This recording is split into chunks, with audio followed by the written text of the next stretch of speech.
see everybody here on a nice summer evening.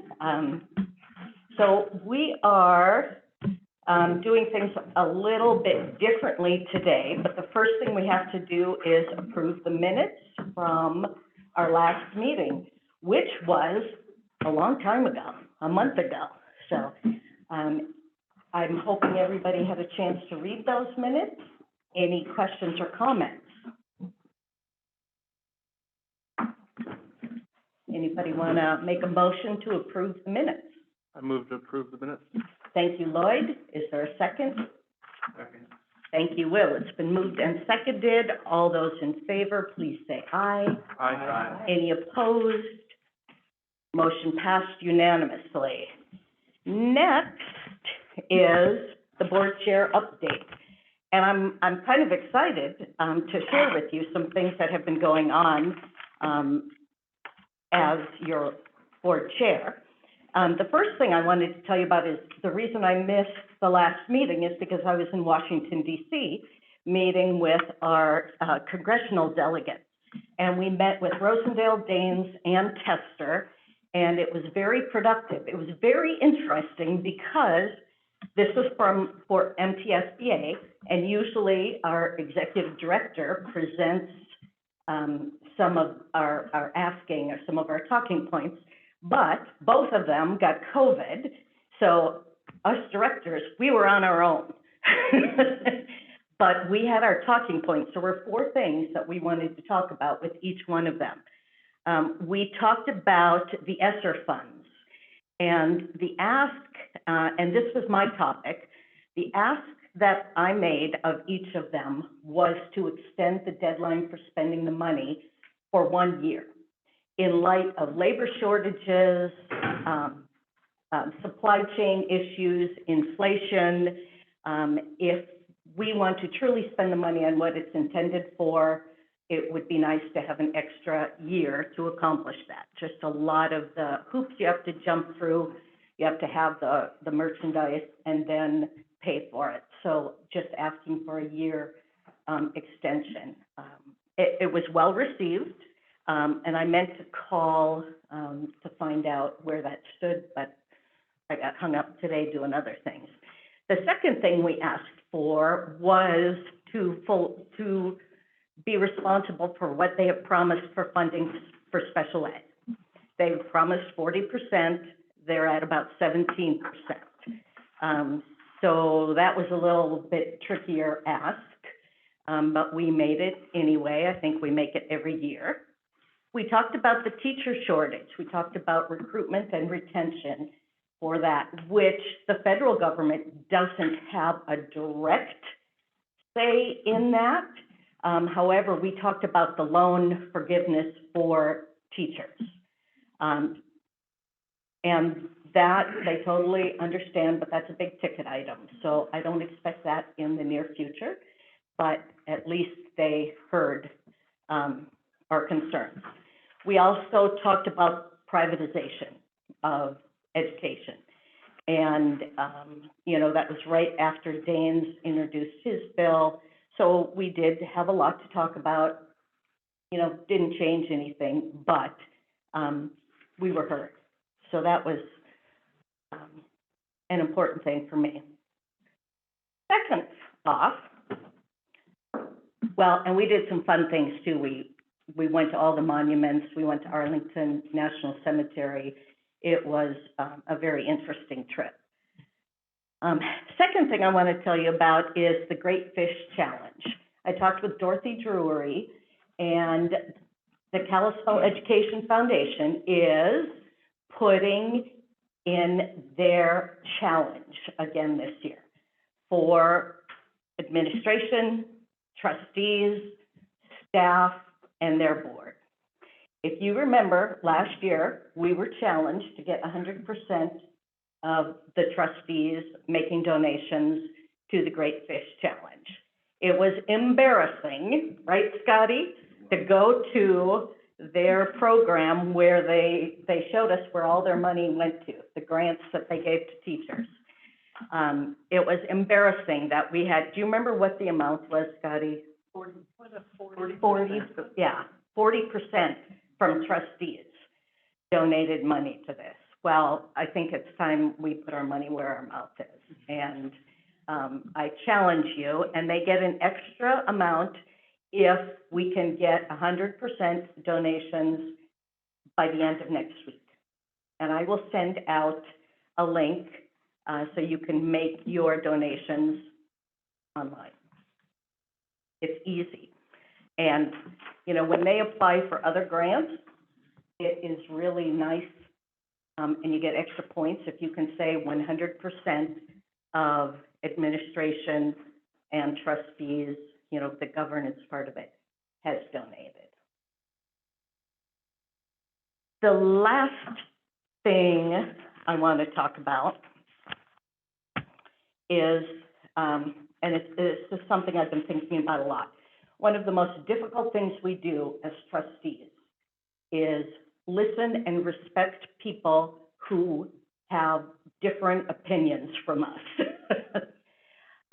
But it is very important that we do that. We can't surround ourselves with people who think like us all the time.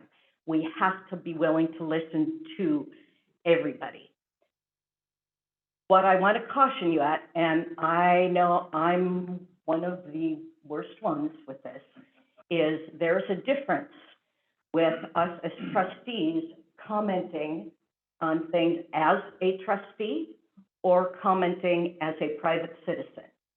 And I think we have to be very careful. If you are at a public meeting, please make the statement that you are commenting as a private citizen. It kind of muddies the water, and not one person, not one trustee represents the entire board. Not me, not Diane, not Heather, not Jack, not anybody, okay? So we have to be very careful. And the other thing I want to remind you of is, and we'll talk more about this later on, but please be positive. If you have an issue with something the schools are doing, please don't publicize it all over social media. Please come to the committees first, come to Micah, come to myself, okay? But don't air negative things on social media. Okay?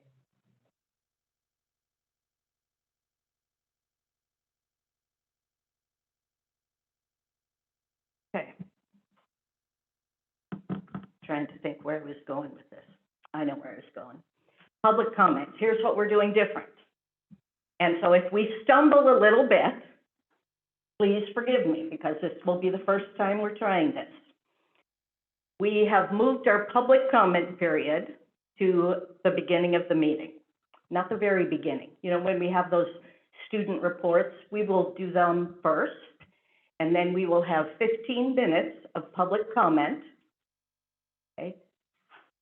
Limited to 3 minutes each. If there's a lot of public comment, I may shorten that period, okay, just so we can get people in there. We will have a sign-up sheet, because this is the time for the public to make comments about things not on the agenda. Okay, if it's on the agenda, you have to wait till we talk about it on the agenda. Okay, so we will in the future have a sign-up sheet where you put your name and then your topic, just because we want to make sure that it's not coming up on the agenda. Okay, you will have a voice, okay, because remember what I said, it's important that we listen to everybody. Okay, so we will, who's timing? Can we add a little bit to that? Just that there's also a public comment period at the end of the Oh, meeting, yeah. if you didn't get a chance to speak during that 15 minutes. Yeah, and just so nobody feels like we didn't give them time to speak, at the end of the meeting, we will again have public comment, but with the same, you know, expectations. 3 minutes. It is a time for you to make comments. It's not a question and answer period. Trustees will not engage the public in a discussion at that time. Some of the topics that you bring up, we may talk about in committee meetings, okay? And they may come up at future meetings. But if it's not on the agenda, we cannot have a discussion about it. Okay, so that 15 minutes here, and then at the very end of the meeting are non-agenda items. That makes sense? Did I forget anything else? I think that's it. Okay, so we didn't have sign up. So, is there any public comment for anything not on the agenda tonight? Nice to see you, Devin. Oh, nice to see you. I almost didn't recognize you there. Yeah, people told me better grow beer or something, it looks like. But, Hey, Devin, there's a microphone, okay. and green is on. All right, you want me to take my name and everything? Yes, All please. right, so my name's Devin Decker, I live here in Kalispell. I wasn't able to see the agenda today, so I hope this isn't on there, but I just heard from another community member that you guys are considering a raise for the superintendent. Devin, I am gonna stop you because that is on the That agenda. is on the agenda, okay. Yeah. Well, I'll wait on that, Okay, okay. thank you. But anyway, listening to your chair report, as far as the ESSER funds go, I just found it interesting to want it extended, because do you remember back, was it last year, middle of COVID, or probably towards the end of COVID, actually? I would always come here, I would talk about this, air purifying system. It's pretty much an antiviral, clean the air kind of deal. And there was only one member of the board who actually took the time to, and that's Matt. And if that's not even gonna be considered that, you know, what are we gonna be spending that money on? Because that's something that could have really helped the situation. And there was definitely funds for it, I mean, broke it down in the budget that you guys presented at that time. I know, is this something that we're still gonna consider, or are we just saying about it? 'Cause I still think, good thing, and I hope you guys still have that website. There's some new members of the board that don't have it, because,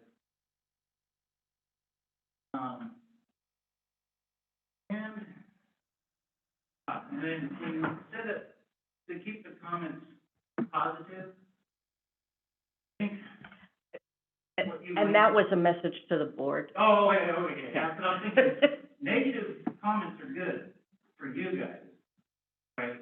Because, you know, if there's something that the public doesn't like, they have every right to be negative, Mhm. but in a, you know, respect.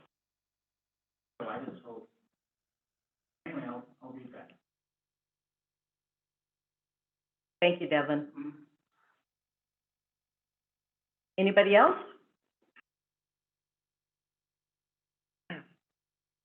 Okay.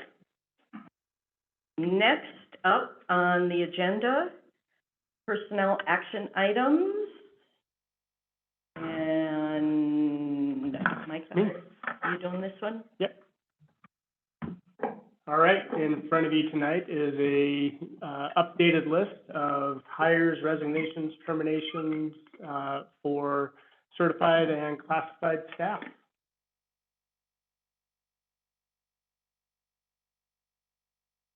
For the board to approve those. Any questions or comments from the board? The personnel act. Thank you, Scott. Is there a second? Thank you, Heather. Been moved and seconded. Is there any public comment?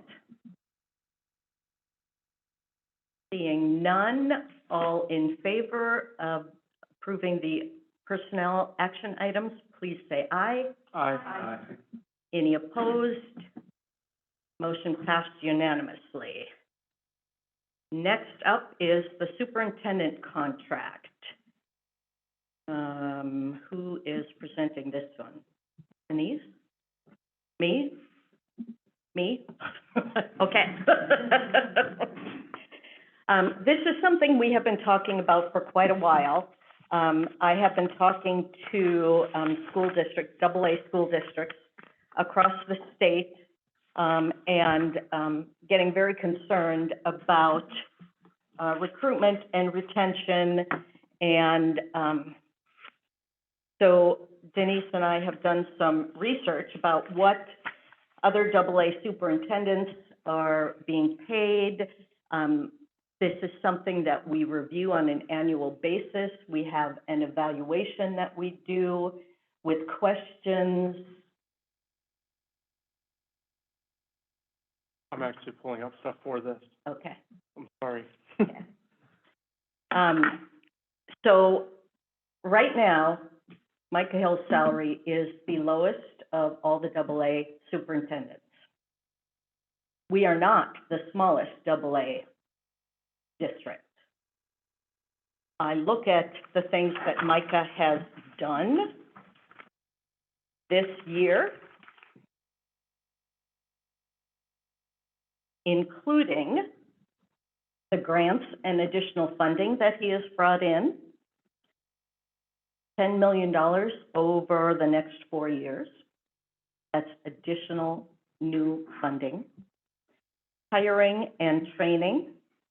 The reason you see a lot of new faces here is because we have had a lot of openings. And, you know, Micah has filled in when there has been an opening. I mean, we still don't have an HR director. But there's, you know, Matt, Denise, Pete, Andrea, Greg, Jason, Eric, and Micah, you know, is responsible for supervising and training each one of those persons. The strategic plan is one of those things we've talked about and talked about and talked about, and finally we have a plan in place. A very good plan that everybody around this table had a say in, including the public. Transformational learning, personalized learning. It's very exciting right now, the opportunities we have to offer students. Non-traditional, doing what's best for our students. And Micah is leading that charge. That includes work-based learning, which, you know, Pete, we stole Pete from the college because of that experience with work-based learning that he's now coordinating with Micah. The suicide prevention programs and the postvention, that was a new word for me, by the way, Micah. But when Dr. Poland came in last year, you know, that was Micah's doing. The district whole child programs that we have now, which is teaching the skills to the students to get along with each other, to deal with their emotions. The early release, we recognized that with COVID, we had a lot of different models going on in the last couple of years. And our teachers had a lot of new responsibilities. We instituted an early release once a week, so teachers could work with students to get them caught up, whether or not they worked remotely or they were in class. We have had negotiations with all 4 of our units, and they have gone relatively smoothly as far as negotiations go. Supervising personnel issues and some litigation. Most of those things are confidential, but Micah is, you know, the buck stops here. Planning and funding the transportation building. I mean, that's been a long time in the works, and we have had some speed bumps with that, but, you know, Micah has worked through those. And let's see, when do we hope to have that one up and running, the transportation building? Hopefully this spring. This spring, okay, exciting. Restructuring the IT department. Micah has this knack for thinking outside the box And recruiting employees is difficult right now, and especially in IT. So Micah, was thinking outside the box, and we restructured that department. We did a market adjustment for all employees. No, not all employees, but a good portion of them.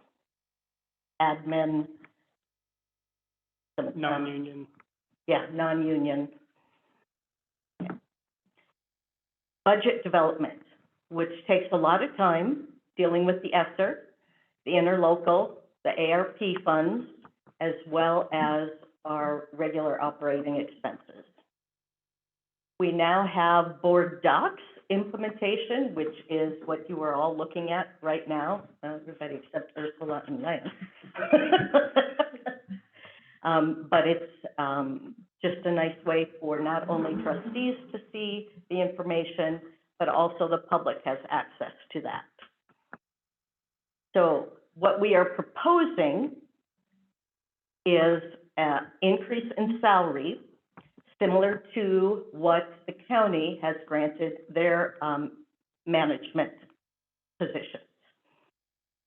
It is a 2% COLA and a 4.5% increase, which will raise Micah's salary at least, so he's not the least paid of all the AA superintendents. He's above Belgrade.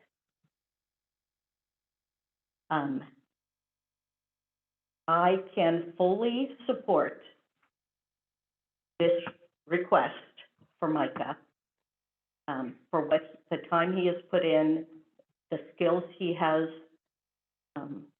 shown us, okay, the funding he's brought in. And, some of the things that he deals with on a daily basis, I don't think we have any idea. I'm glad, because he takes care of it. If he keeps stuff off of my plate, I'm happy. Okay. I do have information. I know Helena did the same thing, and they did an extensive study on the range for other AA districts in this past year. And they did it for all the admin, and I'm happy to pass this around and show it to you. This was an article in the paper that you probably saw. Denise and I contacted a lot of the AA districts just to see what they had as their salary. And a lot of them, it's very difficult to compare, because some of them provide insurance, some of them provide a car, some of them don't provide insurance, some of them provide a cell phone. It's really difficult to compare them.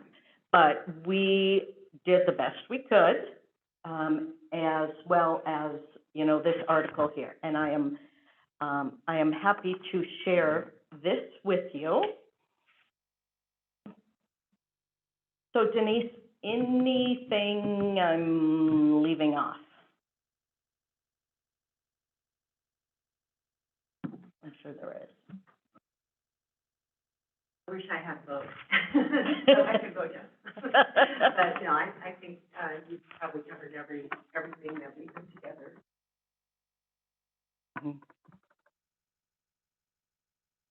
Thanks, Denise. And one of the things we struggled with is we are without an HR director right now. I mean, Micah is our HR director. And so Denise and I spent a lot of time doing the research, just trying to find out, what was going on. And we had some other creative ideas, but it's neither one of our fortes, so we went simple, okay, and just, did what the county recommendation. So any questions from the trustees? Ursula, go ahead. Okay, I have a couple, I'll see if I can remember them. So, we're comparing to, I guess I will start by saying, it's so awkward. It's really hard having you in the room. Anything I say does not reflect on how amazing I think you are. These are just questions. Comparing to the other AA districts, I understand, but we are also the least funded AA district, so that kind of has to play into our decisions. And I was wondering, like, how is our unionized teacher pay? How does that compare to the other AA districts? Are we within the same range of that? And also, how does the percent increase compare to kind of other things that we've done within the district for other staff members? Do we have any of those numbers? I did not compile those. That's all. I didn't compile those for you tonight. I don't have them. I can probably get them for you, but can I make a comment? That, the superintendent's salary is paid not just from the high school, it's paid from the elementary. Do you mind if I add some comments to that? Please. You know, I think in the past, I think last year we were a little bit more aggressive towards an increase to get him closer to that grade. And I think the plan was to, be a little more aggressive to get him above the bottom of the list. You know, I kind of remember when we moved to a different superintendent, it cost us significant amount, more than what a previous superintendent cost.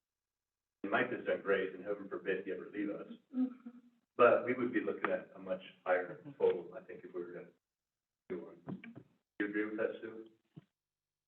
I definitely would. I mean, I'm looking at what Missoula is advertising right now, and what some of the higher paid districts, I mean, they're larger districts, but consistency is really important in this job, and quality is really important.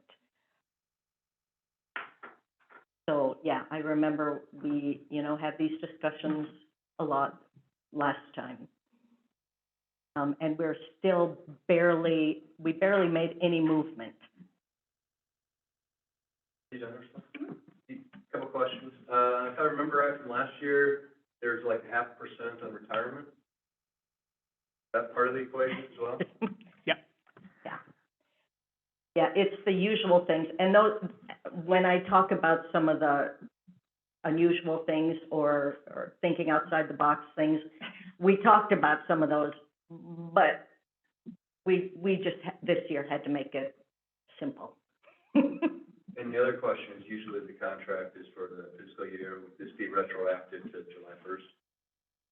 That is my hope. Thank you, Lance. Any other comments? Heather?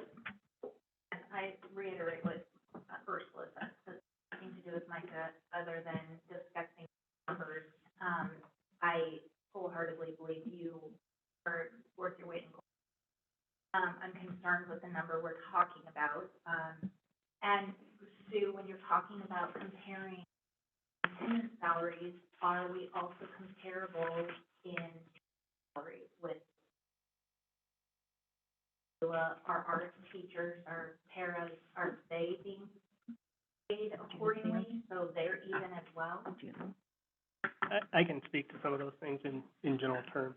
Yeah, this is one of the issues we had, not having an HR director, is a lot of these questions, we're unfamiliar with. I mean, I will just fully say. So, With that same, I was kind of wondering why, I didn't know if this had been discussed prior to personnel. I'm not sure when you and Denise were able to get together, go in front of finance Yes. also? Okay. Yeah. Okay.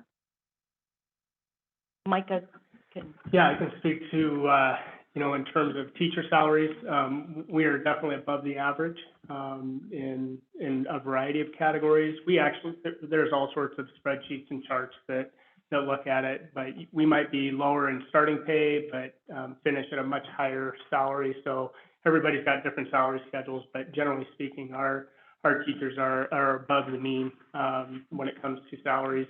I think we made, pretty significant increases in gains with our paraprofessionals and classified staff, as well as our custodian and grounds and maintenance, over the last couple of years, where we've been trying to also ensure that all of our employees, non-union and union, are supported with an income that they can live in this valley, or at least attempt to live in this valley. I still think we have room to grow in that regard.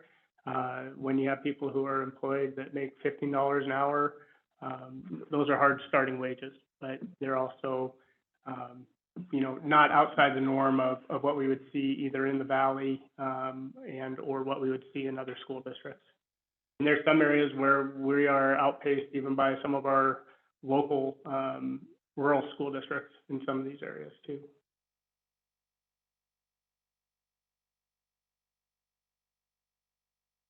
I have a comment. Go ahead, Lloyd. Nothing personal, but we're comparing to other AA schools, but not to, have we looked at what other, officials basically in the county make it compared to like the sheriff or the county attorney? They all work really hard too. They all put in a lot of hours. And one of the concerns I have is we had talked about our standing in the community and about passing levies. And I for one, I just feel uncomfortable trying to pass this when we're asking for taxpayers for money for a levy and then giving a $10,000 raise at the same time. I don't think that the public would necessarily agree, or at least my constituents out where I live, some of them have come to me and said they were worried about it. But it's just a comment that while we're asking the public for money, I think it's hard to give that significant of a raise. I would understand a COLA, but I just think that it's something that should be thought about. Thank you, Lloyd. Any other trustee comments, questions?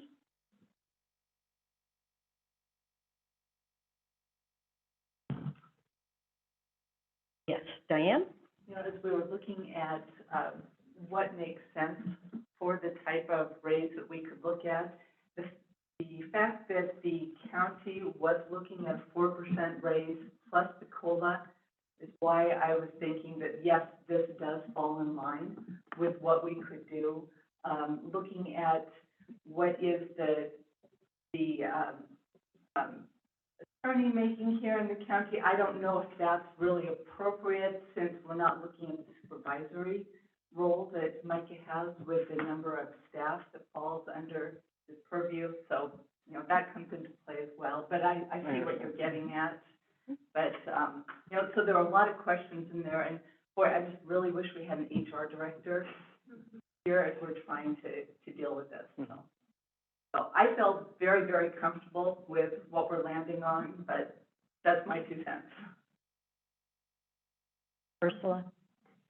Like last year when we were having this conversation, the position that did get brought up was, I don't know what, like the head of the hospital, what would that be, the president of the hospital, the king of the hospital? You got that right.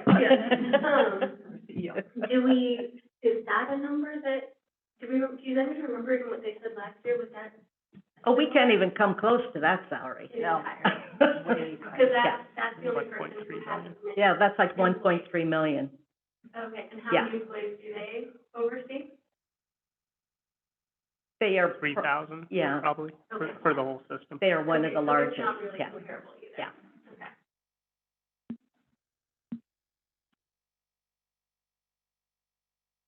Okay, so, Can I ask one more thing? yes. Do we need to decide this tonight, or can it be further discussion, now talking about how we wish we had a director to answer?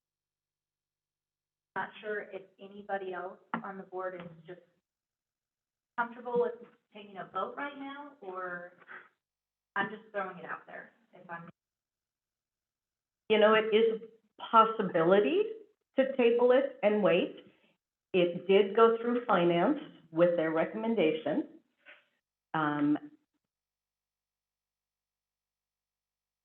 We are already behind in approving a salary.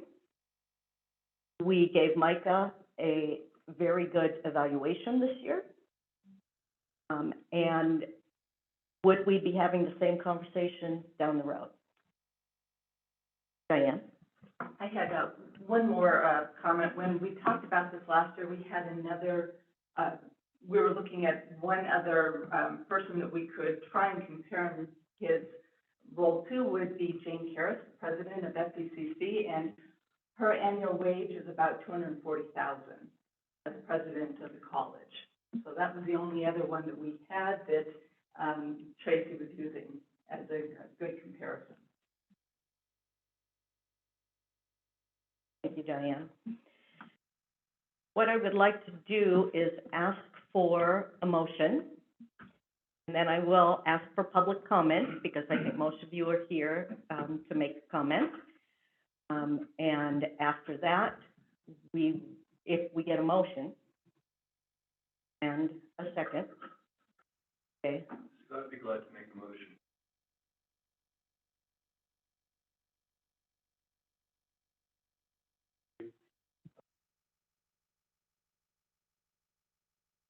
Thank you, Lance. Is there a second? Thank you, Will. I will now take public comment, 3 minutes apiece. So how about ladies first? Any public comment?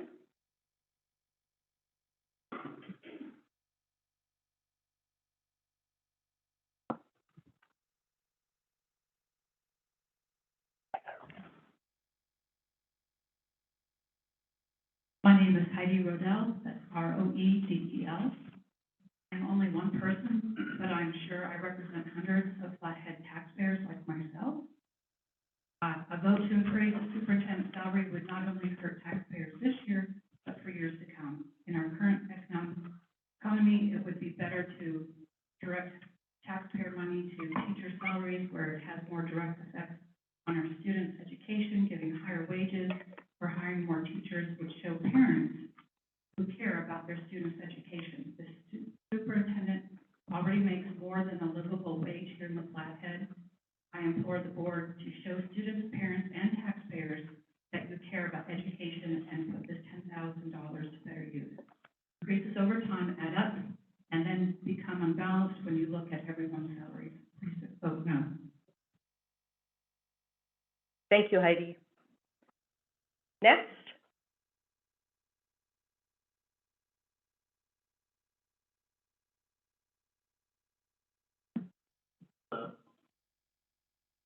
Hi there. Hi. Hi.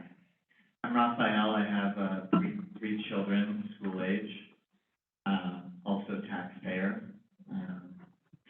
Moved my children here because of the, actually visited them and enjoyed talking with teachers on me. I comment brief and hope to attend more of these meetings, but I did want to learn more about the superintendent, but unfortunately the website says coming soon or learn more later. It'd be nice to have that more information about. But I'm sure you have impeccable credentials. I did want to note that the salary as is nearing 5 times the median income in the Flathead Valley. And I do understand how inflation is impacting people, but probably this increase would cover 1 year's worth of inflation for a family. And I don't know if at this time how good that looks. To me, it's quite poor and warm. A little bit surprised by it, actually. Again, I'm sure the superintendent is excellent with the children, haven't had first-hand experience, but I'm not questioning that. But optics are important, especially for a region that's experiencing all this growth and bringing all these new people in. And I would hope that some degree of modesty sends a better signal to new parents and new families that are joining the district. Okay? Thank you, Ron. Could you spell your last name for us? I'm sorry, it's not Ron. Oh. It's Raphael. Raphael. Okay, Yeah. no wonder I couldn't spell your last name either. Okay. What, could you spell your last name? Sure, it's Moscatel.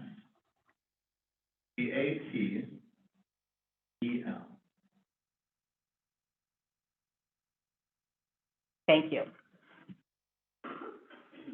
Next.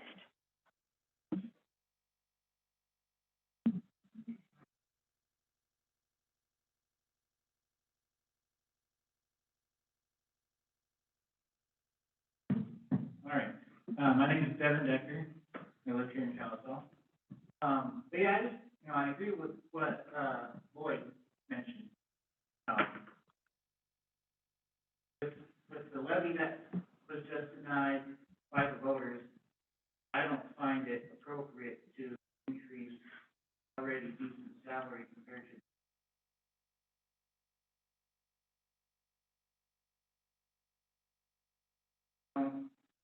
Yeah, that you are very hard.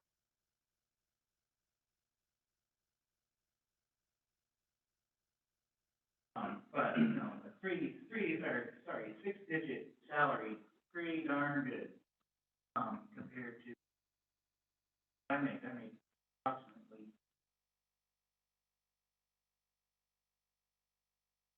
but I go by, and I want to also mention, you're also really passionate about your job.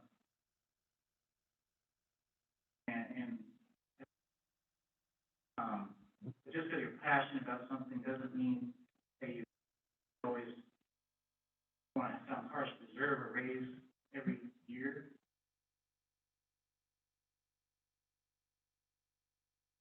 And I had the great honor of being a candidate for this election.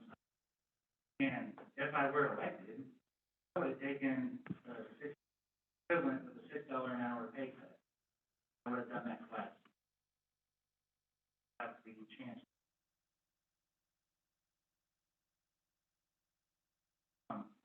And I was passionate about something, a couple things. And, yeah, if I would have got in, I would have been happy.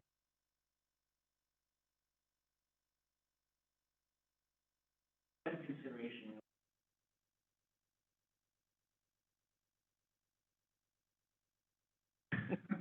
But that's all I have.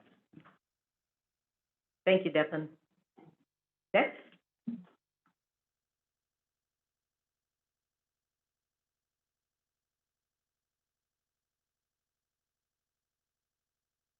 Good evening, board members. My name is David Ingram, and I'm a private citizen. My last name is spelled I-N-G-R-A-M. And these remarks are in no way reflective of my opinion of performance. But as I've looked at the county figures, which are, available, the county administrator makes 130. The sheriff with 18 years experience makes 118. And basically nobody else makes over 100. I know when you compare it to other areas of the state, the old way to pay the Flathead Valley tax for living in this spot, but it's real. I moved here 31 years ago and took a pay cut. I understand it, but I would never have left, and I didn't. And I just want you to look at that when you look at the optics, because as you try to pass levies, and this is the highest paid person in the valley that I know of in public service. So I just want you to think about that as you make your decisions. Thank you, David. Next. Hello, Anne.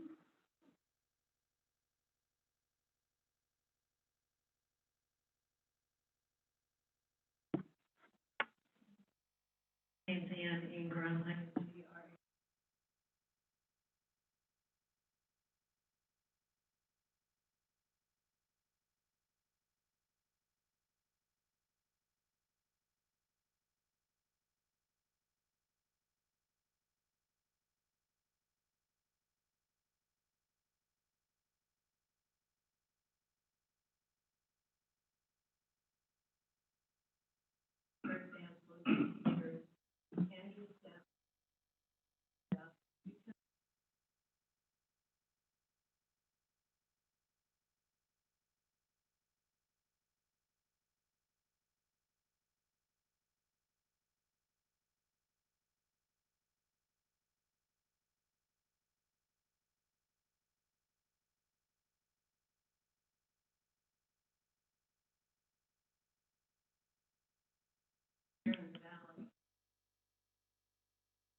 Thank you, Ann.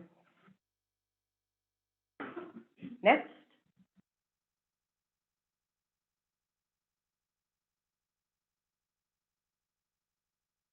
I hope everyone can hear me. I have hearing aids. If I put a microphone up in my face, it's very ugly inside my head. My name is Tim Merklinger. I live in Lakeside. 18 years ago, when I moved here after I retired from the Marine Corps, I could afford my mortgage. I could afford my electric bill, a water bill, and I could pay my groceries, and I even had money left over. Fast forward to now, my pension, I'm $75 in the hole to pay my mortgage because of how much my taxes have gone up. Luckily, I'm still young enough. Yeah, I got another job, but still, I think this is an important enough issue, especially since the last levy did not pass. All of you need to just step back, take a few minutes, walk around your neighborhood, knock on doors, especially talk to the elderly. They can't go out and get another $15 an hour job to help them get over the hump. Huge. You've done a great job. You really have. Everyone has said that. Trouble is, the money's not there. I wish we had the money to not only give you a 10 grand raise, I wish we could give every teacher a 10 grand raise. Because they all deserve it. But like even the company that I work at now, I can't even get a 50-cent an hour raise because it's not in the budget for the company that I love and work for. So I think what really needs to happen, people need to just step back. Yeah, it's great. Oh, look how much you make over there. Look how much you make over here. Well, yeah, that's great. But you got to look at the taxpayers here. That's what's most important. We've all had to tighten our budgets. So, significantly in the last, especially the last 5 years. All of you need to go out, like I said, knock on doors, call friends. Matter of fact, why don't we put something out from the school? Hey, call in, we're going to have a vote on this. What's your opinion? Because a lot of people can't make it here because they've got family and everything else they've got to do. My wife's home with the kids right now. I thought it was important enough for me to be able to show up. But other people can't. Thank all of you. It's not easy. It's not being a trustee. I used to run a Marine battalion, Mike. I used to help with it. I know what the heck you put up with. The craziness that can happen. But unfortunately, like I said, right now, it's just not there. We don't have it. And I couldn't imagine all of you voting 2 thumbs up for it, and then having constituents, you're at Walmart, you're here, you're there, having people coming up to you and say, why the heck did you vote for that? And you catch crap from the public. Talk to the public first. I'm good. Thank you, Tim. You're very welcome. Anybody else?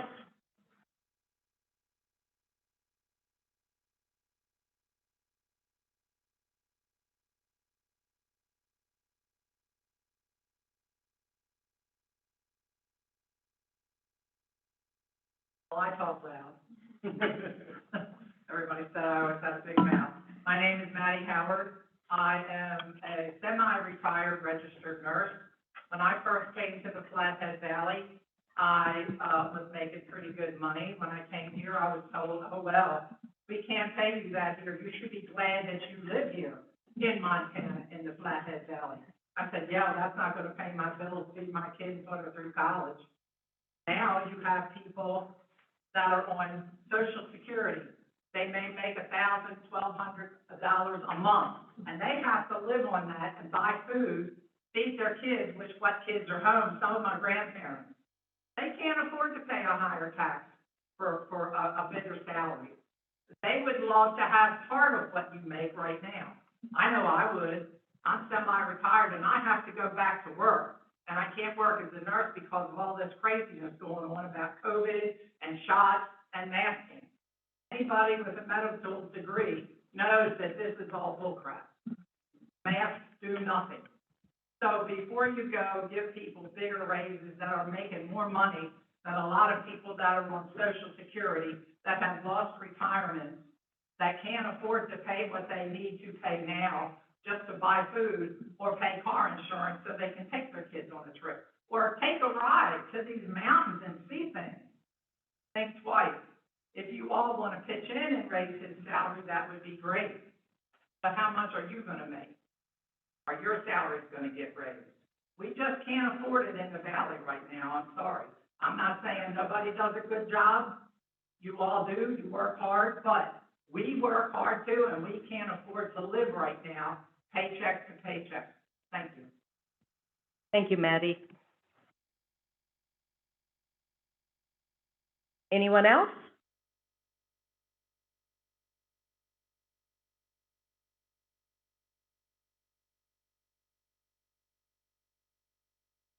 Hi, my name is Karina Howard. Marion, but leaders in this community are phenomenal. They come and work with all kinds of things that are hard to imagine. And in my opinion, if anybody deserves the $10,000, it is the teachers of this valley. And on the front lines, you know, all kinds of things.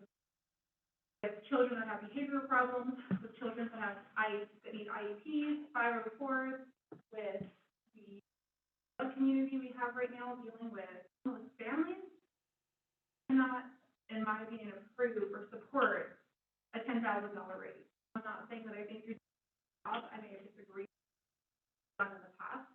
And if you have the best interest of our children in this valley, with the way things are going now, it's not appropriate to have I work in this, my tailbone, I work over 40 hours a week on a good day. And my salary goes to paying more than half of my mortgage. I'm already left with $400 in my paycheck to pay for groceries, food, gas to get to work on a daily basis, let alone any other extracurricular activities that I might want to do in my household. That's not even going to speak to the families that have children in their life where they're trying to support that. If we're not a two-parent household, I don't know how you're making it in this valley. So in my opinion, I think that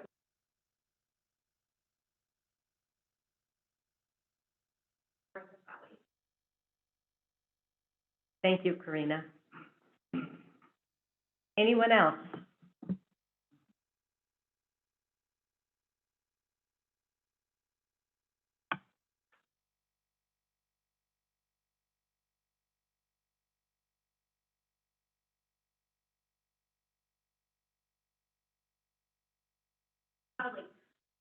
Everybody has already said what I wanted to say. Could you state your name for the record, please? Thank you. I know, we just need it for the record. So, that's the kind of this, I think, I know you work hard, but we definitely.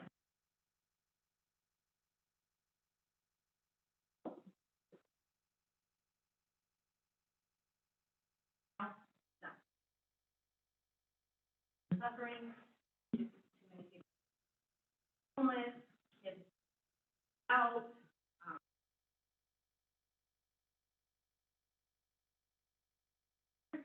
should have it.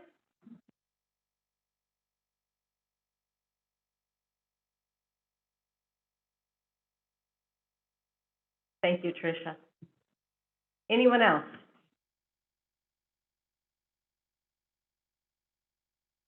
Okay, so we have a seconded motion on the table. Yes. I just wanted to make one comment really quick to clarify. I think it's an important part of the optics of the understanding. Micah did not suggest, like, that's just so we're clear, that's not how this works. Micah did not suggest a pay raise. So just to, he just has to sit there and offer we talk about him. But yeah, Micah didn't suggest a pay raise last year. That was never him coming to the board and saying, I think I deserve $10,000 more. I cannot in any world imagine Micah ever saying those words. So I just wanted to clear that up. Thank you, Ursula. Will? I just want to kind of add to what Ursula said. I've been to, now for a couple of years, and every once in a while, on the table, we're talking about raises. By staff, teachers, and generally it's always to bring people up to the level of the folks in my town. Our job is to spend money on education. That's why we work. We're trusted to know when there's something really important. That's why we make our decisions. Voted for increases for teachers, for custodians, so many people over the last.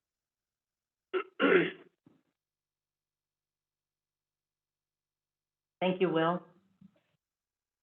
Anything else? Trustees? Call for the vote. So, Lance? Okay. So it's been moved and seconded that we approve this 6.5% salary increase for our superintendent, Micah Hill.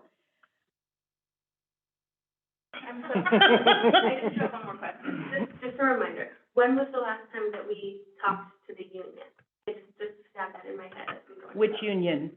Like the certified staff union. The teachers? Yeah, the teachers, We settled a 3-year contract with them last year. last year, okay. We negotiated with classified this year.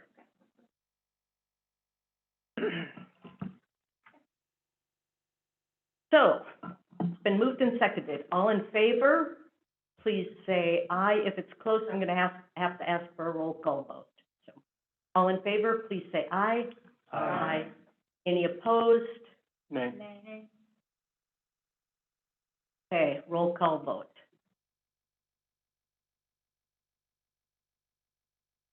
Hmm? Are you gonna call? Yeah, I'll call them.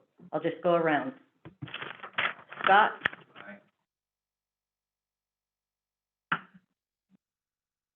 Jennifer?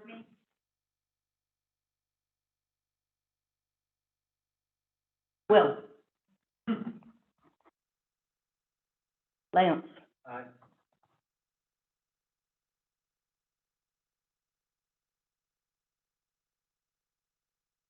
Aye.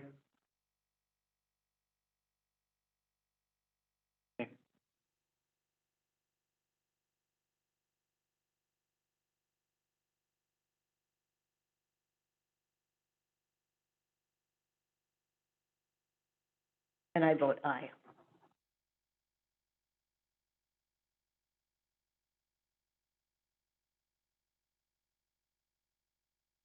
The motion passed, 1, 2, 3, 4, 5, 6, 7, 7-3. Thank you, everyone, and thank you for all the comments. Believe me, we heard you. Okay.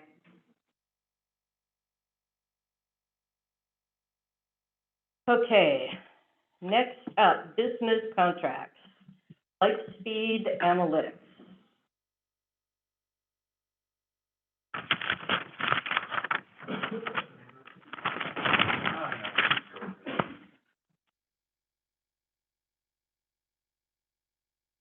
All right, so this is, a quote for a product called, Catch-On, just got purchased by Lightspeed, so they're calling it Lightspeed Analytics.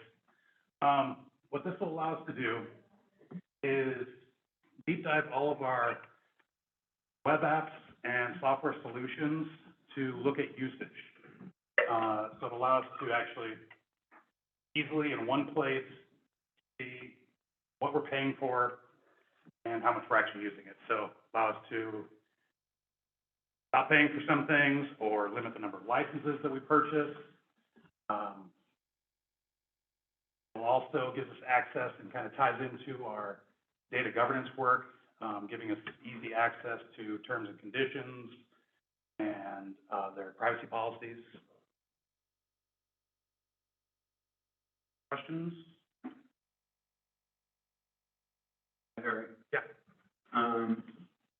Do we get information on like a particular application that's being used? So we get frequency data. Yep, so this would actually go, frequency of use, time of use.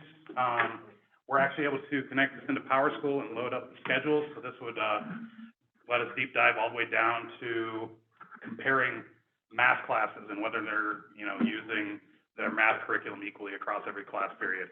But can we also get information on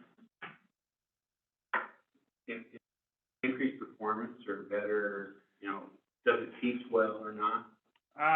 You'd probably have to do, not directly in this system, but this would probably give you some analytics to then take and look at, maybe if we have two pieces of software that are doing the same thing, quote unquote, that you could compare them by usage and then look in PowerSchool, compare grades and whatnot. Not out of the box. Not out of the box, but yeah, we could probably, it would give us better data to then kind of create those analytics in-house. Then, are there other schools in the area that are using this? Did you talk to anybody? Yeah. So I talked to quite a few districts. Is it either Bozeman or Helena is using this? And they really liked it and found value. I know I've got a few friends across the country that use it, and they actually found that it pays for itself, and what they were able to save. Our original thought is to look at this as like buy an annual license once every 3 to 5 years. We feel like we can get enough analytics out of an annual look to then go without for a few years and then jump back in and look again. Eric, that was kind of my question. We'd be looking at to help this inform next year's budget cycle. Yeah. Thank you. One thing I don't, just to bring the rest of the board up to speed, is we have probably the most unique IT department in all the AA's in the state of Montana. Probably even surpasses some of the college level institutions in Montana. So the individuals that we have are extremely skilled and they're sought out as information sources by everybody else. So they've kind of we've set the pace for technology as far as high schools go. And I don't know how much, and you only gain that by being around here for a while and seeing everything that's going on, as well as what's going on in other AA's in the state. To varying degrees, they're envious of us because of the individual skill levels and the modifications they're able to make to all the different softwares and the using them appropriately, but when many other places are still struggling to use them. So that's just an aside, and this is just another example of the tools that they use discretion on, not permanent tools, but periodic tools to help assess things. So that's just something I've gained over time to see the integrity and the advanced capabilities that our IT department has had over the last 10 to 12 years. One other quick thing to note too on this is, because of one of our memberships, we also are, that 19.5 is after a 10% discount. And I've got to leave to go down to the Big Four Playhouse. I didn't know they played hockey there. My wife made the reservation.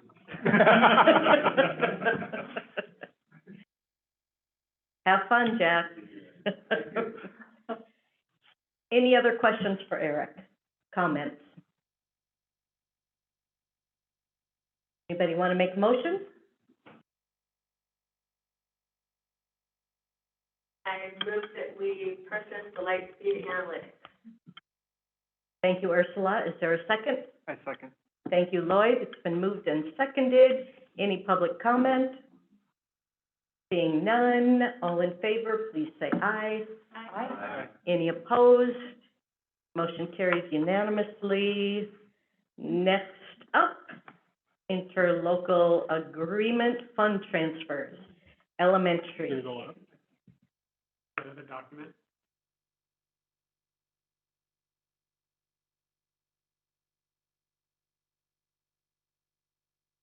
Have anybody online? Nobody. So that's what I've been eating and breathing. Can you make this? Thank you. I can make a figure, just guide me around where you want to be. Okay, so I just want to concentrate on the elementary. So, We could even just depending. Yeah, maybe. the elementary. Getting there. Oh, yeah. Okay. Real specific. That's good, that's good. And then Yeah. we can go back and forth. It could be a little weird. I can't read it, but okay. There you go. So, Don't get sick as I drive around here. Yeah. So in talking about budgets, I've actually been in front of the board a couple of times, to kind of explain some budget basics. I was asked to do that once, and then, in that discussion, I talked about, and maybe lectured a little about how budget authority is different from the actual money that you're managing, because budget authority is an estimate of what you plan to spend. And when you adopt a budget, that's what you're, authorizing your district to spend for the year, all these different budgeted funds. So we monitor budget authority to make sure that we're not overspending. That's this half of the spreadsheet. Overspend in a budget, then we're off and modifying meetings and that kind of thing. So that's this side. The other side, this side, Matt, would be monitoring the cash, because you could have all the budget authority in the world left over, but if your revenues don't come in, and you don't monitor those expenditures going out, if you have budget authority, you have to have cash to back that up if you're going to spend. That's the other piece of, what we do in the business department, and then I also work with Micah and Matt and, all the other central administrators. So that's what this is. So at year end, what I'm doing is looking at all of our budgeted funds mainly. We do have, cash funds that aren't, don't have to adopt the budget. Mainly, you know, the ESSER funds and interlocal grants.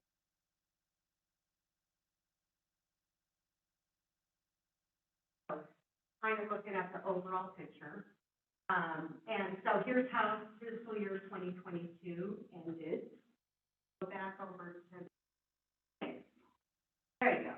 Okay, so good news is, we did not overspend any of our budget. Red here, there's no parentheses. Okay. The other piece of good news is that,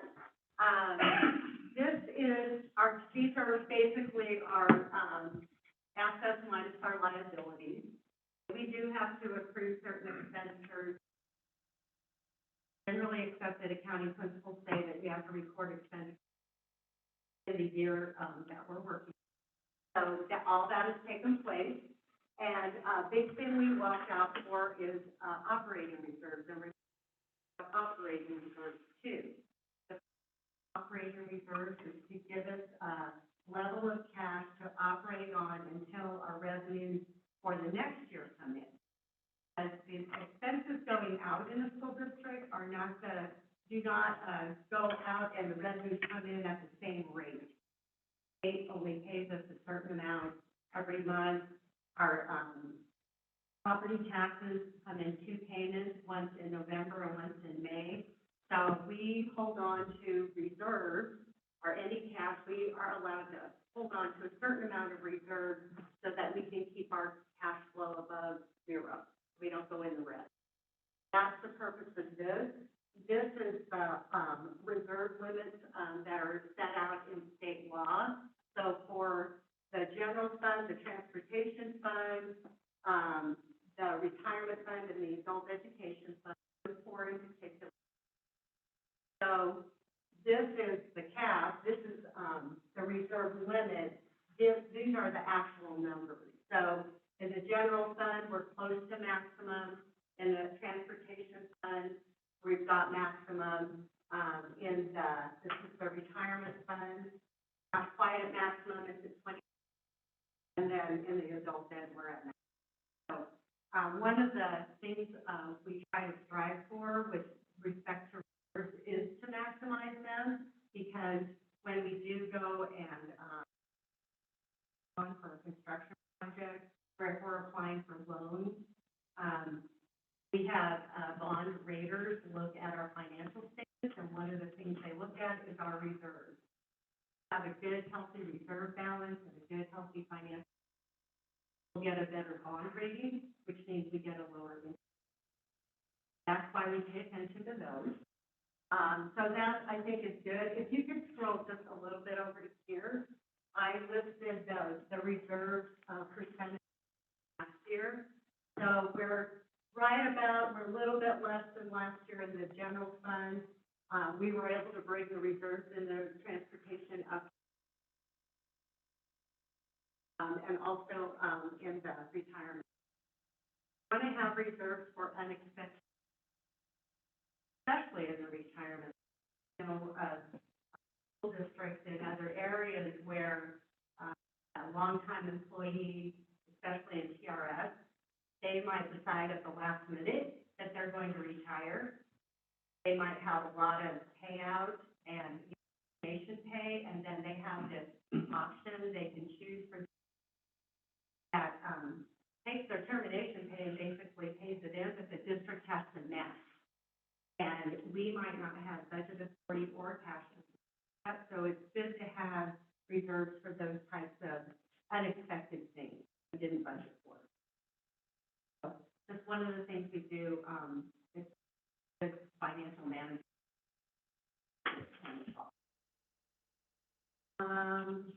So with that, I wanted to explain all that, if you could go that way again. And we're still on the elementary. Traditionally, what, Kalispell schools have done is let me back up. The last meeting I had with you, I told you I had 3 things that I had to do with respect to reviewing all the transactions. One was to make sure that, everything was recorded properly in the correct, that cash balance is balanced to the county treasurer. That's kind of more an accuracy thing. Check figure. The other thing is making sure that we're within budget authority. The third thing is, are we managing the finances efficiently and to the best advantage, to the rules and the laws that are available to us? So that's what we do. We look at our cash balances, we look at our, remaining budget authority, and what this district has done, is look at, putting money in this interlocal agreement for projects. So in the transportation fund, as a way to raise money to, for the new building, that's been over time, they've raised money in the transportation fund, and at the end of the year, they take that portion of the budget for the year that wasn't spent, but the taxes and other, and moved it to their interlocal agreement fund for the bigger purchase. So instead of going out for bonds or, you know, going for a loan or something and getting the money right away, they slowly kind of, accumulated the funds for the, that's this big one out of transportation. That's been intentional This will be the third year. And then this other one is just, revenue came in more than expenses. We met our, reserve limit over here, so we're gonna send this money over to the Interlocal. I may ask Micah to give it a little bit, but, so what I'm asking for in this portion is approval to make these transfers from these two funds.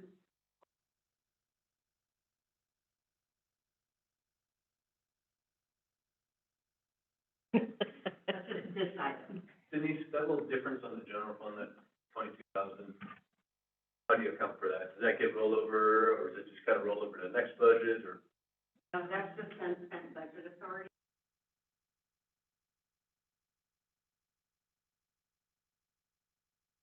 Any other questions? Comments? Any elementary trustee want to make a motion?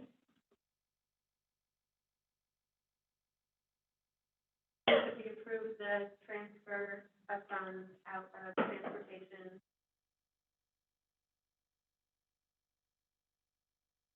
Thank you, Ursula. Is there a second? Thank you, Jennifer. It's been moved and seconded. Is there any public comment? Seeing none, all in favor, please, elementary trustees only, please say aye. Aye. Any opposed? Motion passed unanimously. Next up, the interlocal agreement transfer funds for high school. You can just scroll down. So this is how the high school fund came out.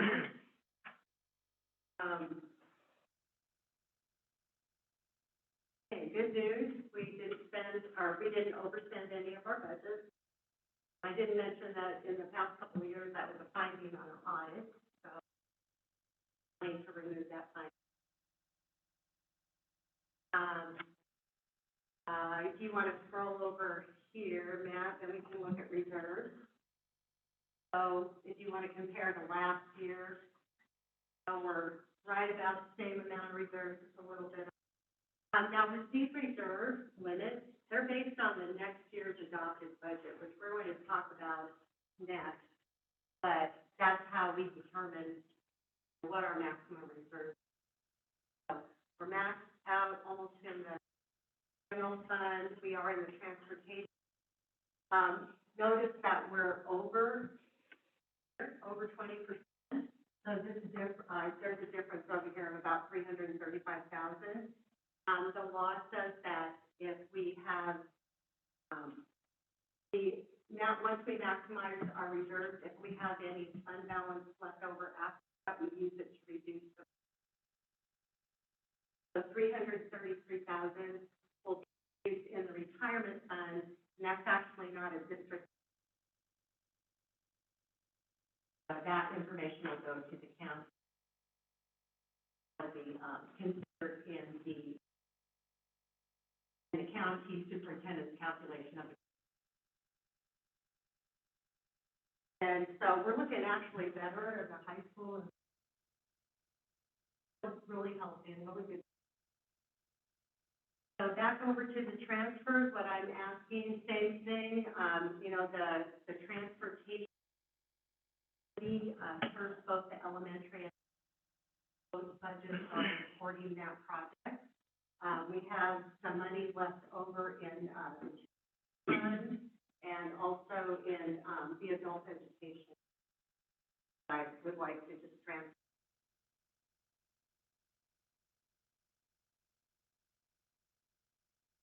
So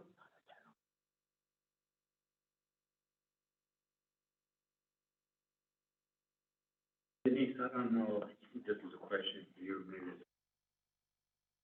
What is our adult education program? Yeah, so historically, our adult education program has been pretty, I would say, limited. To be fair, in the past, it has been things like a pottery class or a Microsoft Word or Excel class. I think we were even at one point offering a how to pack a mule for a pack train class. So, you know, you reach out to the community and you say, hey, here's an opportunity to come teach an adult ed class. It could be quilting, but it can also be geared towards things like dropout recovery. There's very specific laws around what constitutes adult ed, and then what that looks like. So you could have a literacy program or a math program, a high school diploma type program. And so, gosh, 4 or 5 years ago, Mike Lincoln was kind of our director of adult ed. He was an assistant principal, and he would basically communicate out, here's what we have. And then after he left, that responsibility shifted to the building principals. And then in the COVID year, we weren't doing adult ed.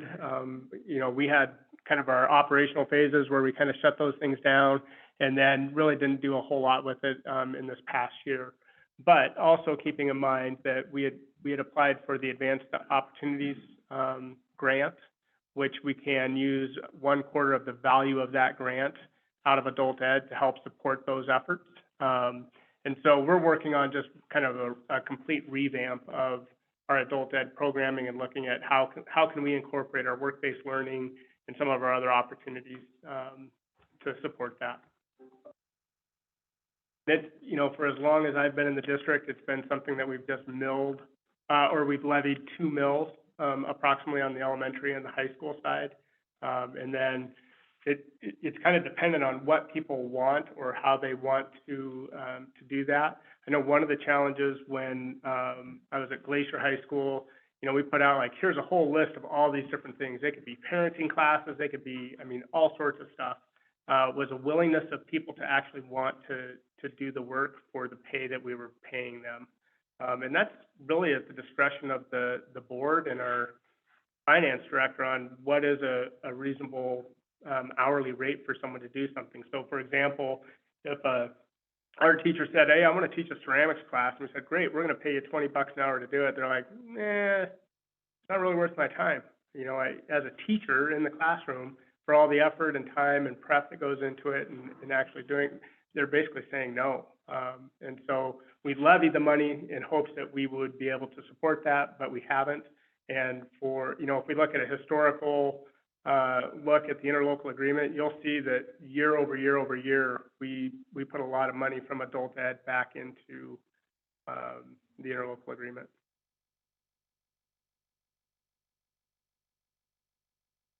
Just to add on to that, I was just wondering, have we ever, like with the college offering so many of those same classes, has any money from adult education ever gone, like it seems like it would be more affordable to just help low-income people pay to take the class at the college than to like. No, and the law doesn't actually support that type of cooperation. Where we would essentially be paying college instructors.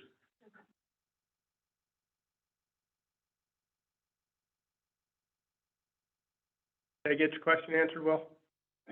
You're welcome. Any other questions from the trustees?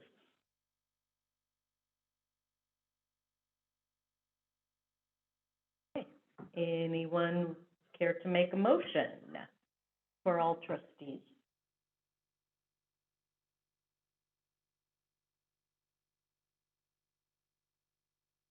Thank you, Heather.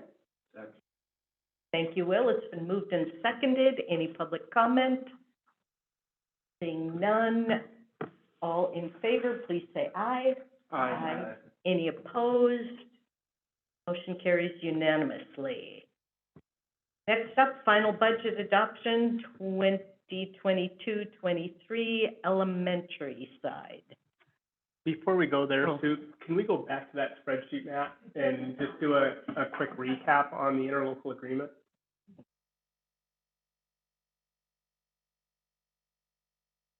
Yep. These are the cash funds that one.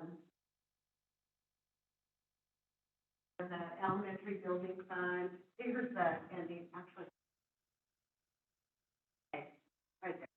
So here's the cash balances in those funds, once we make these totals on the elementary and the high balance that will end up. Because you have a lot of history on the purchase. I do have a lot of history, and so do some of our members of the board. So the Interlocal Agreement Fund has been around since 2011, when it was made available as an avenue in law for school districts to enter into basically an agreement that said, we are going to pool excess money into this fund, and once it moves into that fund, it essentially loses its identity, and then the board can choose, and you'll see from time to time, either in a finance committee or a full board meeting, where we say, we would like to pay for X out of the Interlocal Agreement Fund. A good example would be when we wanted to put potable water at Glacier High School out on the activity fields. You know, for 15 years, we hauled water out in basically buckets for the kids to drink, and because we didn't have spigots or potable water for them. And so we used the Interlocal Agreement Fund to pay for that. We've used the Interlocal Agreement Fund to pay for land purchases and land acquisition, where we didn't have to go to the voters to say, hey, you know, we want to buy this piece of property, would you actually, you know, shell out additional taxes to be able to pay for those things? And then over the years, one of the things that's happened is we've started to earmark, and the board has done this, is started to earmark funds in the interlocal for future expenses. So for example, when we passed the bond to renovate Legend Stadium and we put a turf field in, one of the things we know is that turf doesn't last forever and you have to replace it approximately every 10 years. And so we are setting aside money or earmarking money in that interlocal agreement fund for those types of purchases. And when we look at that total, it's a pretty good number, but also keeping in mind that, you know, right now there's about $4.5 million of it that's allocated specifically for the transportation building. And so some of it is pretty well spoken for. We have another approximately $700,000 that's earmarked for curriculum purchases. So like a typical curriculum budget is around 430,000. Pete and I are arguing over what it is. $430,000, and we have all these expenses that are just annual, ongoing expenses. But then we say, hey, we're going to adopt a new social studies curriculum, and we need to buy new textbooks, and it comes out to $400,000 for just a single adoption. A math or an ELA adoption, huge ticket items. And so this has been a really good vehicle for the board to be able to use to make some of those large long-term expenditures. And so my experience with it over the years has been the board has been really good about putting that money in there and approving those transfers, and then coming back and working with the administration to say, here's areas where we think we can spend some of those funds. The board approved at last month's meeting those unfunded building requests.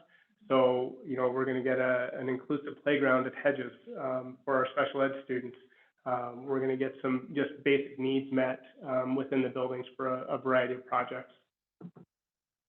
And last couple finance meetings ago, we talked about actually developing a budget in the interlocal agreement. So rather than just having these kind of vague notions of, well, we said we're going to set aside some money and we were going to do these things, those are all kind of in agreements, but they've been over the course of many years that we've kind of come to these agreements. We've had board members come and go. And so one of the things that I had asked the finance committee was if we could go ahead and move and potentially bring a budget for those funds, and Denise and I and the rest of the central office team will work on that and present it at finance committee and get the board to bless that as well. So that's a pretty good recap. Just to add what you can't spend it on. What you can't spend it on? Yeah, I always think that's important, like you can't spend. Well, so yes and no. What you can't spend on teacher salaries are money that comes from the transportation fund. So that money coming out of transportation specifically used to pay bus drivers, fuel, our contracts, new tires, maintenance, all of that kind of stuff.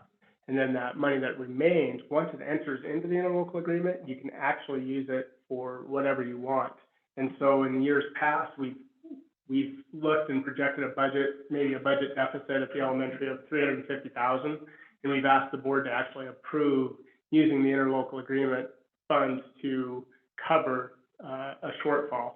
And in the, 11 years of the interlocal agreement, I think there's only been one time we've actually had to use interlocal agreement dollars to cover a budget shortfall. Shortfall, but you can't, so we're gonna break up. Correct. Yes. Yep. Very good, Ursula. I was gonna ask if, you say that there's money kind of earmarked, Mm-hmm. but that doesn't really show anywhere, but are you saying that that budget that you want to create inside of the interlocal agreement would then show those earmarks, just to have it laid out better? Yeah, so, we move, $2.6 million in, and we say, hey, we've got, 100,000 earmarked for turf, track, and field replacement. We've got another 150,000 set aside for curriculum purchases. But we don't say, maybe we should be setting aside a portion of that for buying more land, because we're projecting that the school's gonna grow. So trying to, and one of the things that we wanna be cognizant of is that, from a legislative, perspective, they're looking at these, right? They get their budget reports for all the schools, they're saying, well, wait a minute, why should we give an inflationary increase to schools when you're sitting on $8 million? Well, the reality is we've got $4.5 million of it marked for transportation building. We've got another $1 million set aside for a turf replacement. We've got another $1 million set aside for, so we want to be able to be good stewards of that and show, our legislators and our taxpayers and our, anybody who's interested that we do have a plan for how we want to expend those funds. Mike, I'd just like to reiterate that, when the money goes in, it loses identity, but it's our choice to keep it elementary. Yeah. We're not mixing that up. We might borrow once in a while, but we always keep track of that. Yeah, that's a great point. And we do have a spreadsheet that basically shows a history of transfers from which funds and all expenditures in those as well, that we'll be able to share with the board. And I thought, wasn't there a set aside for gym floors as well? Yeah, turf, track, gym floors. Okay. Yep. You said gym floors. Really, the lion's share of this is, like I mentioned, strategy that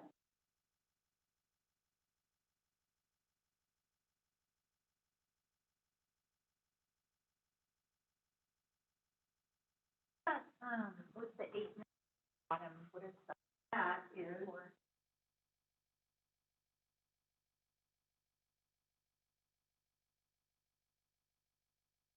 memorize on it. Have until 2024 to spend it. Our way, we'll have till 2025 to spend it.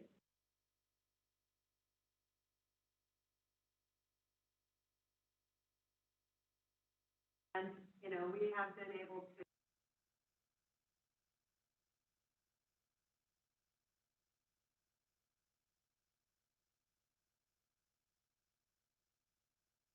Yeah, and that original ESSER 3 amount was approximately $10 million, but we also approved the window upgrades to all the buildings. So that $2 million came out right off the top, and then that represents kind of what's remaining. We do have some commitments in that already, just things that are ongoing that were approved by the board for ESSER spending, so paraprofessionals, a couple of teaching positions, school nurses. We've got some things that we're looking at on that, and then we'll work together from a central office perspective, and we created a budget for this almost 3 years ago, and things have changed and needs have changed, and so we'll come back and present a new budget for how those funds will be expended, and then we'll work that into e-grant system. And so there's a lot of hoops to jump through with these funds to make sure that it's spent in appropriate categories, that it meets the federal requirements of prepare, respond, and prevent COVID. So there's just a lot of movement with that. Yeah, so one of the allowable uses, the water grant that we got, there's a $2.6 million grant. Half of it came from the state through the ARPA fund, and the other half can be used, we can use our ESSER funds to be able to do that, so.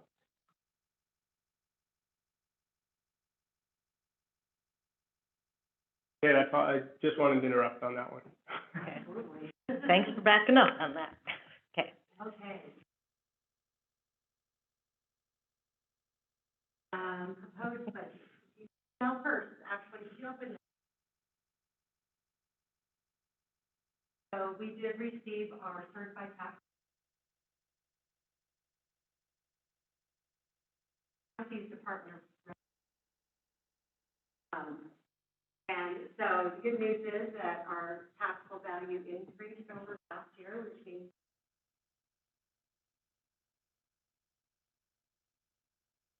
your history of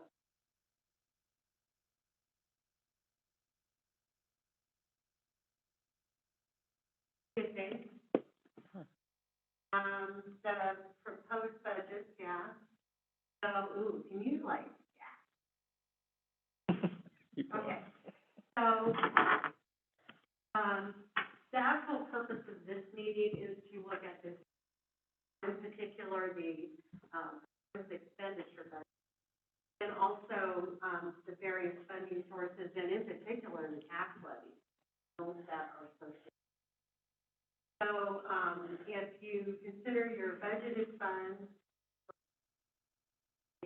okay, so the general fund, that one's capped. That expenditure budget includes the $550,000 levy that was passed. One that you didn't access for 20. Now we are including it. That includes that. The transportation fund, we have one more cycle through the transportation fund in raising money for that facility, this last year of it. You'll see that go down so that our transportation fund, in both the, elementary and the high school. But we plan in 2020, that's to not raise much.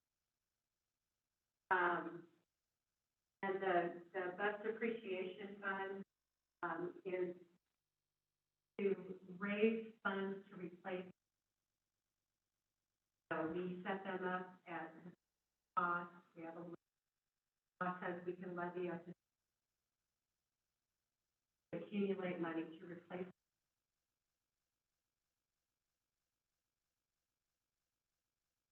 And then the tuition fund is for students who have an IEP, for the cost over and above what we get. So we're allowed to now responsible for tuition that is associated with in-state and in our districts that are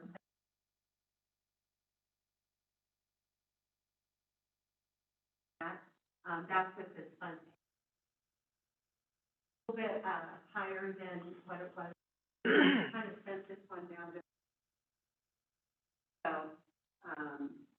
retirement fund pays for the employer share. TER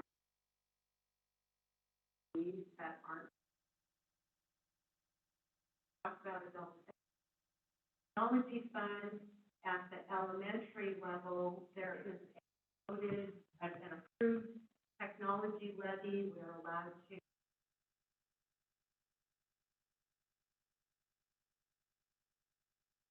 when taxable value goes up, that actually means we get more money in the tech fund.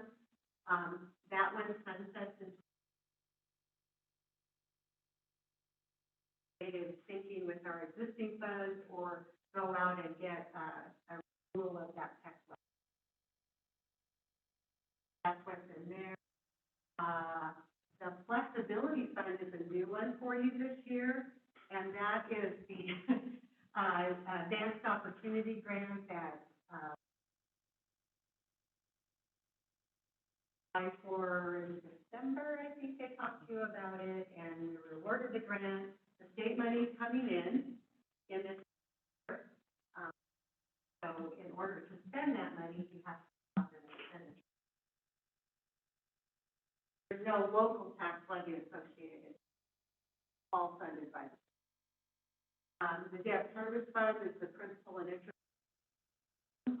that we're, there's some tax relief here that, came in. It's, the state has always had in laws that it would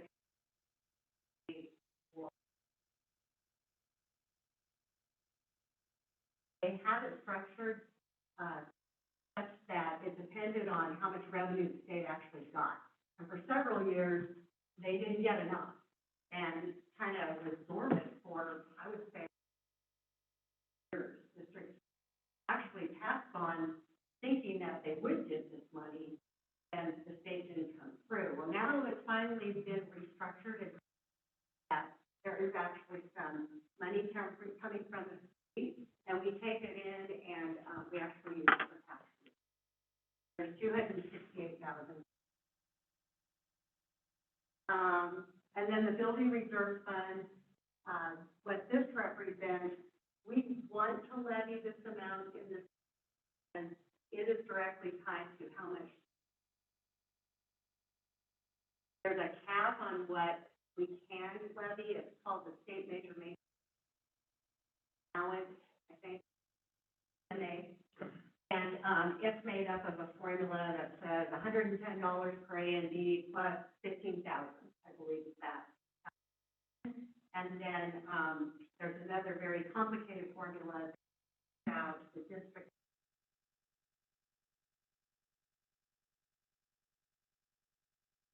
numbers.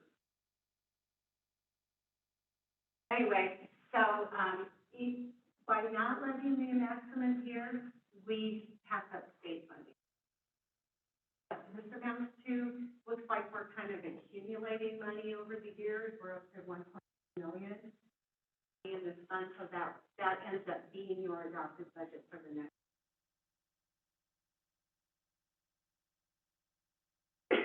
So here are the mills associated with the local tax levy. So the taxable value in the elementary was what, 71 million something? That means that every mill that's assessed here is worth 7 million. Okay. The total mills is 207. My friend, that you can see on the pie chart about, there are these local levies are which funds they're supporting. So mostly general fund, and then this other one is your debt service. The red one is the transportation. I have another couple of clues. You could go to the other. This one shows it compares last year to this year in terms of dollars. So you can see in each fund that we had some increases. There's your general fund increase. You see some decreases. Overall, I think we have Scroll up just a little.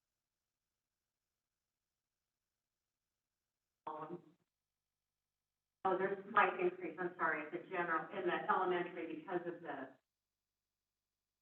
you can see where we're having decreases in part of that, like the technology, this is totally because our taxable value went up and we're allowed to accept a levy. That drives that income. I see some decrease.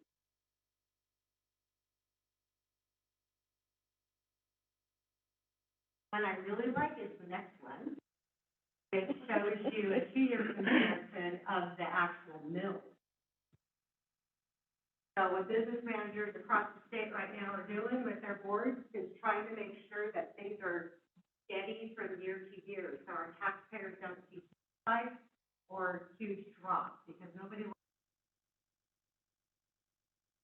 So So I think we accomplished that. Overall, we're having a less than a mil decrease. I like that. Is this number with the decrease, that doesn't, and it isn't, is before the transportation one decreases, right? Or is this showing, like, the transportation one is going to fall off? When the transportation one falls off, it'll decrease, like, pretty substantially. Yeah.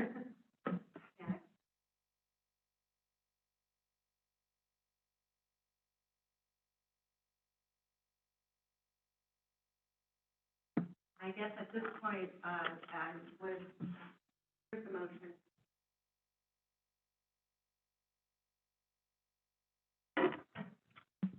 Any other questions from trustees? I just have a comment. Yeah. Denise, being new to the board, I really appreciate how well you put all this together, to make it understandable for someone like me who doesn't have a finance background. And, I know you worked really hard on it, but I wanted to thank you for that.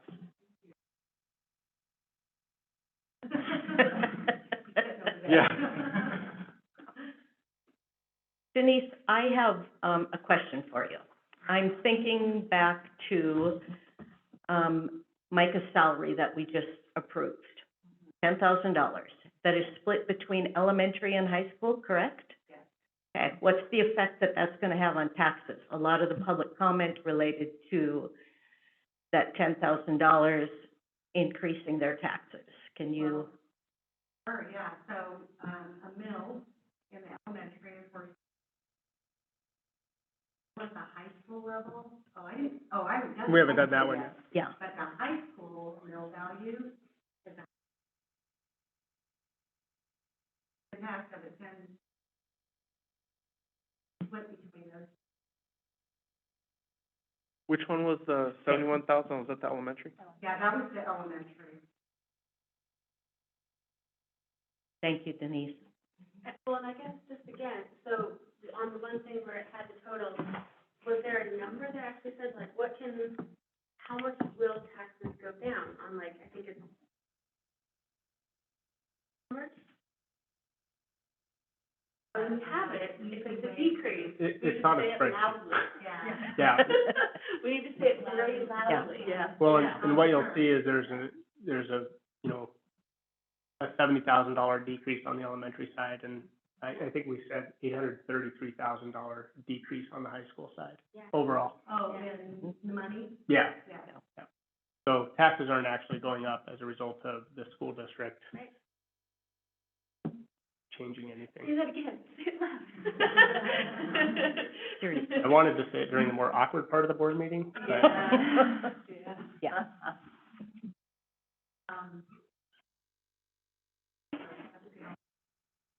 So is there an elementary trustee who wants to make a motion?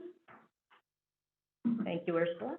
I move that we approve the elementary school budget, the mills for each fund, the cash reserves for 22-23, and the transportation mills as presented. Thank you, Ursula. Is there a second? Thank you, Jennifer. Moved and seconded. Any public comment? Seeing none. Elementary trustees, all in favor, please say aye. Aye. Any opposed? Motion passed unanimously. Thank you. Next one, final budget adoption, high school. Here's your high school tax bill, $165 million. So it's, Kalispell Elementary and all the outlying. That's a lot more. Up by 3%, over 3%. When you calculate the value of the mill, is simply take that. So you just move that comma, actually just make that comma a decimal. You have it, $165,674.68, value of $1 million. That's what helps us, to raise the math and shows you how we're spending. Both high schools? All the graphs just had flat heads. But it's. Well, the name of the high school district is Flathead High Oh. School. Oh, It's a legal entity 0311, because I go there, because people get confused, but it encompasses, you know, Flathead High, Glacier High, the ROAG Center, and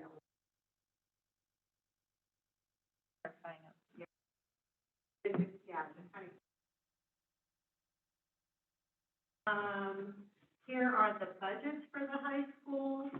I got for you here. Again, the adopted budget for the general fund is, we could actually be about 2.3 million higher than that, but we have base levy approval. We're operating at about 91%.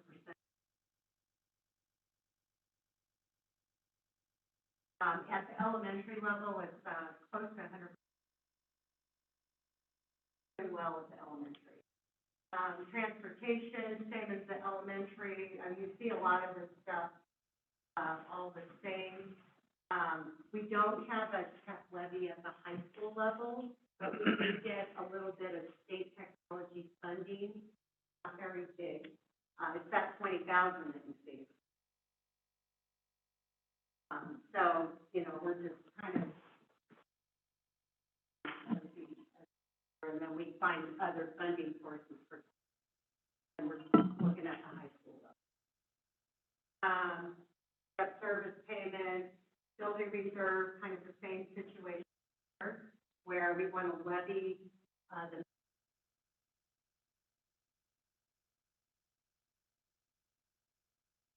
mills.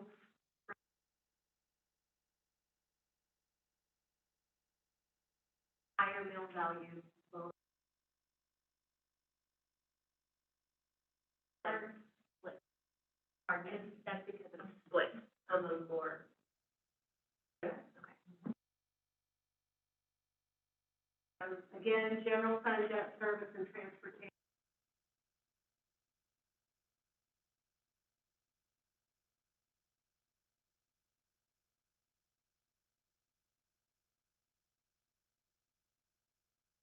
I've seen this one comparing levy dollars from when. In this case, we're actually lowering the amount we're levying by $380,000. Also,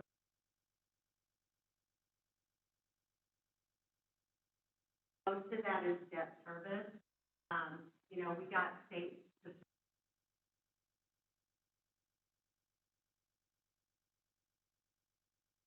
decrease there. The bus depreciation went down a little because we had some buses that you can only accumulate a certain amount of money. And so we were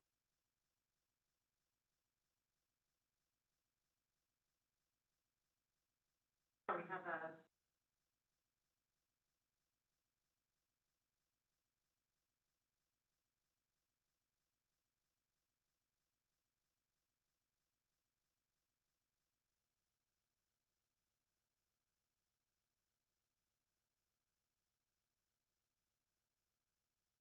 last year our total mills were about 92 mills. Then this year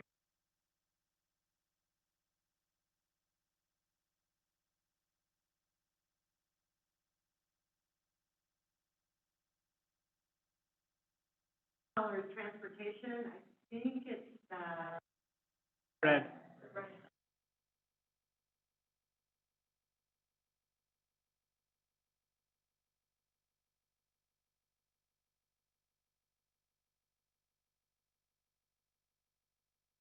Denise, in my big memory, there was we refinanced the debt service. I thought at some point in the coming years, we'll see a significant drop in that as well. Is that true, or is my recollection? No, that is true, Lance, where we, from the initial bond, we refinanced them about halfway through, which probably saved, you know, a couple $1 million for our taxpayers. But what ended up happening when you do the refinance is they restart that repayment schedule, even though you only have 10 years left, but they start with bigger balloon payments up front. So it seemed like there was an increase, but over time it will actually be less than what the bonds originally sold for. Kind of like refinancing your house and save all that interest money.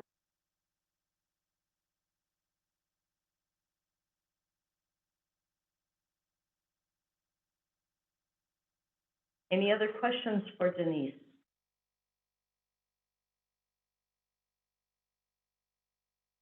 Anyone comfortable making a motion? I'll move that we approve it. Thank you, Will. Is there a second? Thank you, Lloyd. It has been moved and seconded. Is there any public comment? Seeing none, all in favor, please say aye. Aye. Any opposed? Motion passed unanimously.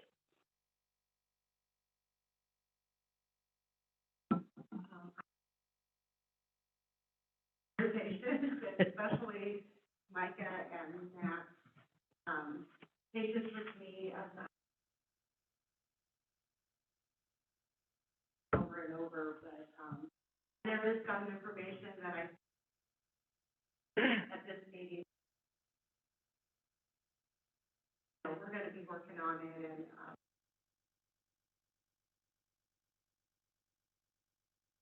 and, I have to say, I,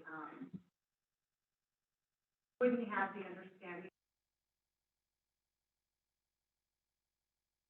which isn't, but I wouldn't have that if I didn't have, Micah's history of everything that is going on in the district. He's been here for many years, and so has all that history in the district. And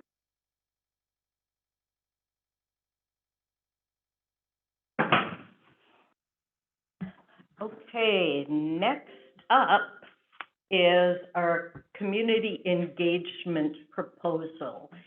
We talked about this at the policy committee meeting, and it's something I'm pretty excited about, and I think if you were at the policy committee meeting, I think it is a very exciting thing.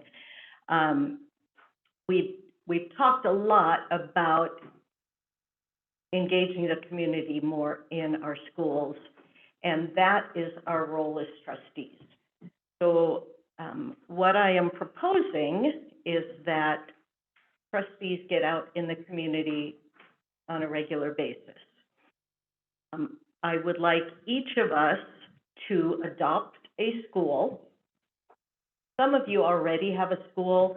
Will, you represent the West Valley area and those schools. Lloyd, you represent Lakeside, Summers, and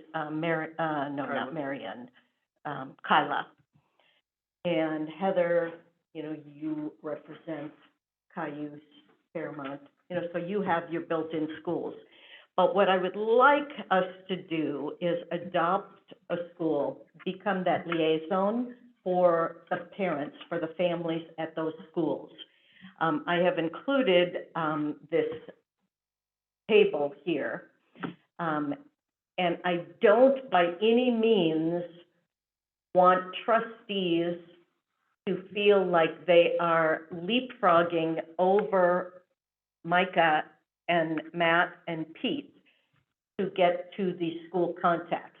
I've listed the school contacts because I would like you to contact your principal from the school you adopt to find out who's the parent contact. Is there a parent group there? Can you get on the mailing list? I want you to go to their events, their PTAs, their fun runs they have. I want you to be involved with those schools. And so this is just a list of those contacts. Not that you're going to be the person that they're communicating with, but just to get parent information from them.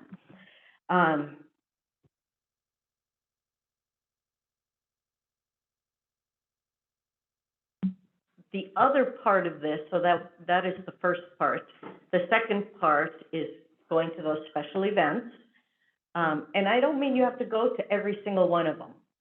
I know this board takes up a ton of time, and I respect that. I respect your time. But we have got to strengthen our relationship with families. The third part here is I plan to initiate meetings with our partner districts at least twice a year. I've talked to some of our partner districts, and they would love some coordination in long-range planning, short-range planning, just how we can help each other. And so twice a year, and we kind of looked at the calendar, October and March. We just tried to avoid the start of school. We tried to avoid Christmas, you know, some of those busier times, semester times, to meet with those partner districts, and have a discussion. Start the conversation about how we can coordinate those. The fourth part is, I would like to invite our local legislators for a meet and greet, and we did this a couple of years ago for the last legislative session. And I know I got great feedback from the legislators as well as from us. It was a nice two-way dialogue.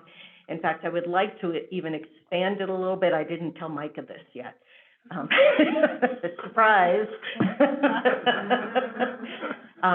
But I would almost like to make a day of it and invite the local legislators to come and visit the schools and see the good things that are happening in our schools, just so they can see it firsthand. I know that's one of the best things we do as trustees is go to each one of our schools. And I thought, what a great thing to bring our legislators around to see those good things. Remember, I really want us to emphasize the positive things that are happening, because we have a lot of them and we don't toot our own horn enough. So those are the four things I would like to see us doing. And I know Heather and Diane and I met and kind of did some brainstorming on this. Anything you guys want to add?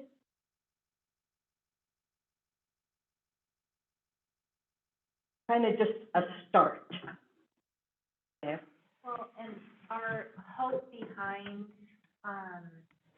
this idea of adopting a school where you can really fill us in also when we come to the board meetings and we have the opportunity to say what we've been doing, just giving us an update personally on what's going on in your specific schools, because as a whole, we get to visit each of the schools once a year, but the rest of the time, we're not even really sure what great things they have going on. And we'd love to kind of have an update with that. And I feel like if we put ourselves out there where the parents get to know us and see us at some events, we're just trying to get more of a just contact with our community and let them get to know us on a different level. Where we're approachable, they can come up to us at different events and ask us questions, let us know what's going on. That was really just our hope behind starting this process. Thank you, Heather. So you will notice on this table that there's a lot of blanks. What I would like you to do is to email me the schools that you would be willing to be a liaison for. Okay? I know Lloyd asked to also represent the VOAG Center, and I would like somebody else to do that, because I told Lloyd that I really want him to concentrate on his area, but I appreciate him wanting to jump in and help. So there can be more than one person, but I would like it to be, one go-to person. Does it make sense? Yeah, Jennifer? I'm on the PTA or the PTO for Russell. Would you Okay, prefer that I choose a different? Not necessarily. Okay. I think that's a good connection, but email me. Yeah. Because, yeah. Okay, did I catch it all, except for that one little thing? Yeah, a whole day. I'll block out Sorry. my calendar. Yeah, and I think I'm, it's a great idea. yeah, I'm looking to do that, probably like the week before Thanksgiving. After the elections, we will have some new legislators, and, before Thanksgiving, and, you know, before Christmas. I think we did it in December last time, and it, yeah, got to be a lot, so I'm pretty excited about it. Yeah, Jennifer. When you talk about partner districts, are you talking about like West Valley, Summers, Lakeside, not SD5, but those outlying Mid Valley, rural districts? Right, right. Yeah, and they're listed right there. And I think somebody added all the ones I forgot. Thank you. Already had names, so I wasn't. Okay. So no questions on that. We can move to the next one, policy update. First reading. Micah? Go ahead and go to it first, Matt. Correct. Their attachments. So, yeah, we have, regular policy updates, and anytime we have a policy update, it requires 3 readings of the board. And so this is first reading, and there's no action that needs to be taken. I was just looking ahead in my agenda, and for some reason, the attachments didn't attach. There are links there. Those links are to the current policies as they are written, and so that if you click on those, and you don't have to, Matt, did it refresh?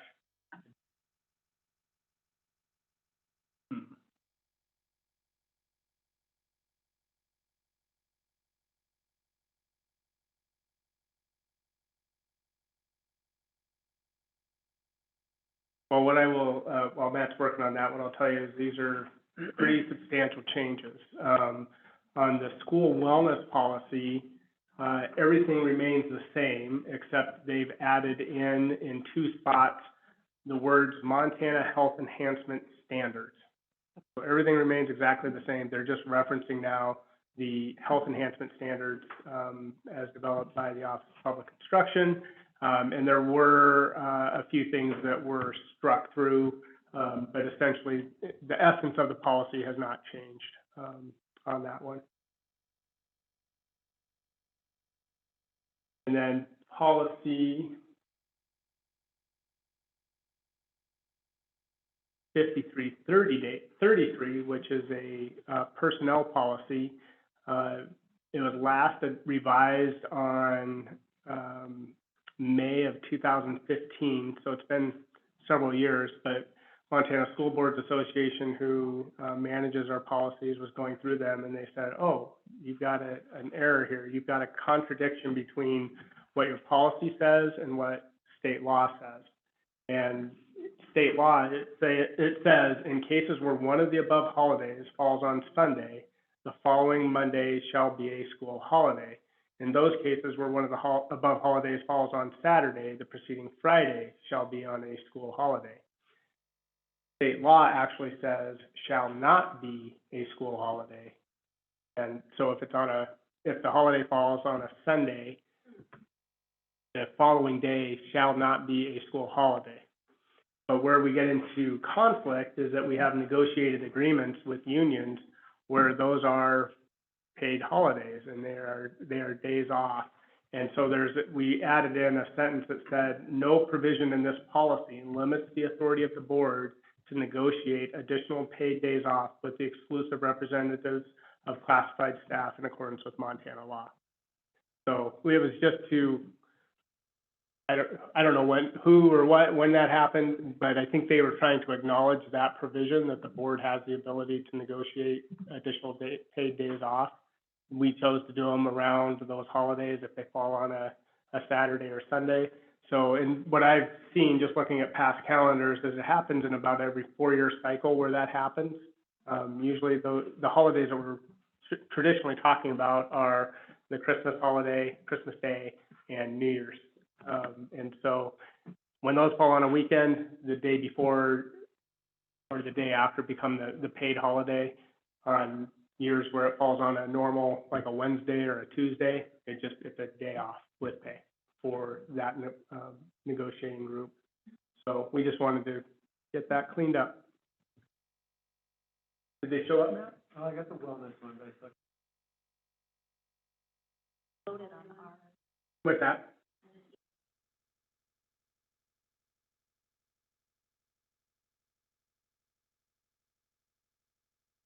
You got it on yours? Okay.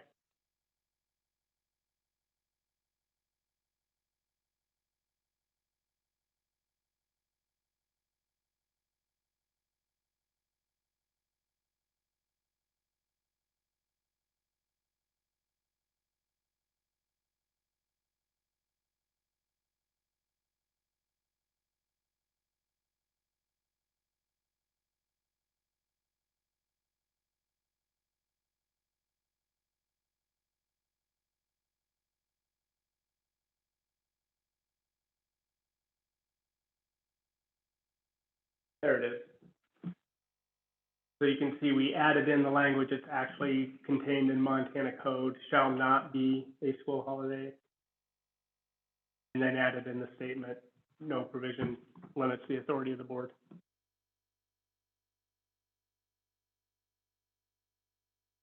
So that's first reading. We have 2 more readings. If you have any feedback or input that you'd like to suggest, please let me know. And no action required on those. Yeah. When you have something like that, like, the union expects it to look one way and it changes, who do you tell, like, this is changing, but we're not actually changing? Well, we are changing the policy. We're just clarifying how that structure Right, works. but because it, like, looks different, Yeah, you just say, like, don't worry, this is not actually. it's exactly what I say. Don't worry, I got this.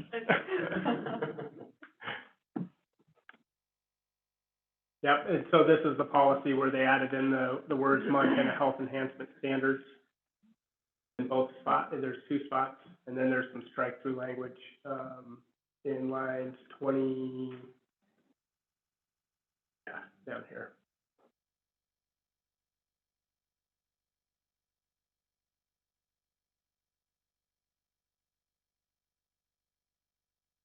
Right, so expect to see this again.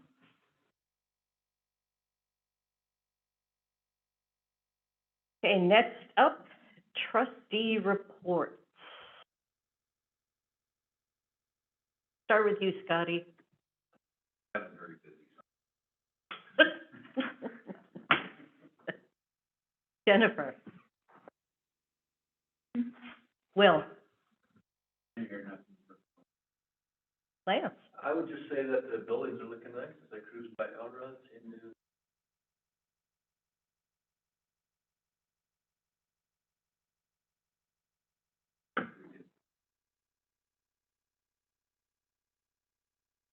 Ursula. I have nothing to report. Lloyd. Nothing to report. Ditto. Well, you know me, I always have something to say. So, here we go. You notice I have a clock in front of me. Last year, I had a gyroscope in front of me. This year, I have a clock because times are changing. And since we are focusing so much this year on personalized learning, I am making this year's awards a little more personalized. Okay? The idea behind the clock is we are teaching our students not to just know what time it is, but we're teaching them to build a clock. So when we are no longer there to guide them, to teach them, they will be able to tell the time for themselves. They will be independent. We are building clock makers, not time tellers. And a clock has some very intricate parts and some very big parts. And they all work together, precision, finally. And so throughout the year, there are people who are true clockmakers. And part of finding the positive things going on in our school district are finding those clockmakers. And so periodically, and I'm not even saying every month, but I will be finding some clocks to give to our clockmakers in the district. I'm not limiting it just to our trustees, making the competition a little grander for administrators, teachers, students, okay? Because I do think it's important that we acknowledge all those positive things going on. So I just brought a clock just to demonstrate that. So thank you all for helping make clockmakers. I appreciate that. Administrative reports. Who's going first? I have nothing really to report this month, because you're gonna hear a lot from me, actually still this month, 2 weeks, because we've been busy with enrollment, so I'll just save all my airtime for then. I just wanted to follow up, I think, Lance, or somebody had asked about the LEC handbook, so I followed up with, Jody. And, you know, one of the things she said was, you know, they've never had a handbook, and I said, well, you know, why is that? She said, because we're a program and not a school, so they do have, like, class offerings, contracts, and student expectations, parents do, sign off on that. They are on the website, you know, I've looked at those, but she said, you know, for consistency, she refers back to the home-based schools, to Flathead High School or Glacier High School, you know, with their handbooks. So the thing I asked, you know, was about that, well, would we ever create a handbook? And she goes, would you like me to create a handbook? Because if I create a handbook for the LEC, then I have to do one for ATC, and then we'd be getting into Aspire. And so I just said, you know, not by the board, and, you know, if there is a desire for a handbook, but, you know, I'd be satisfied, you know, with her answer, and that we've never.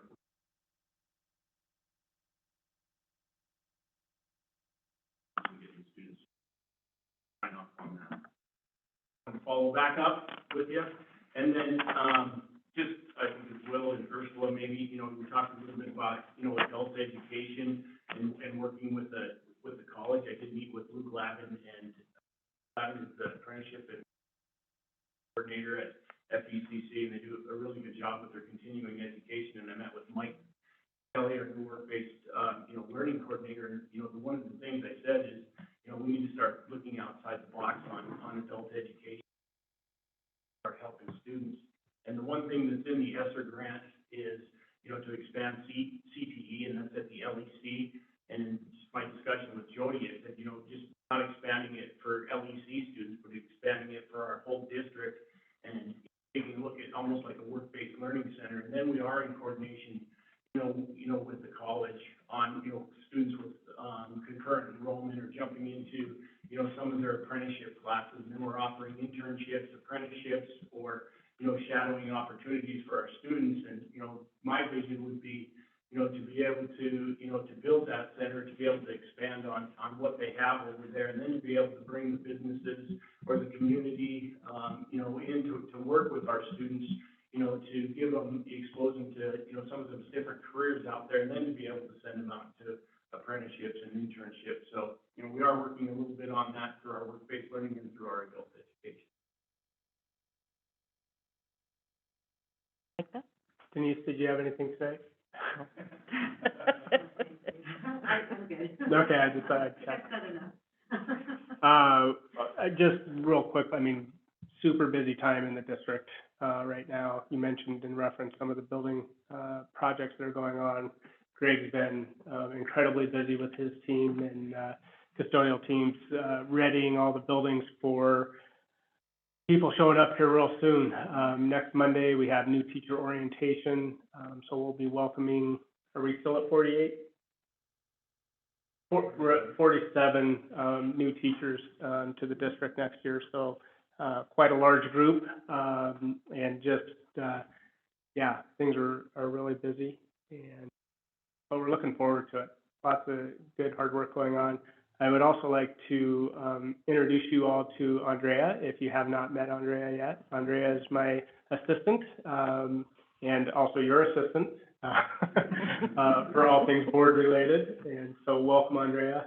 She's been with us for 3 days today? No, day 4.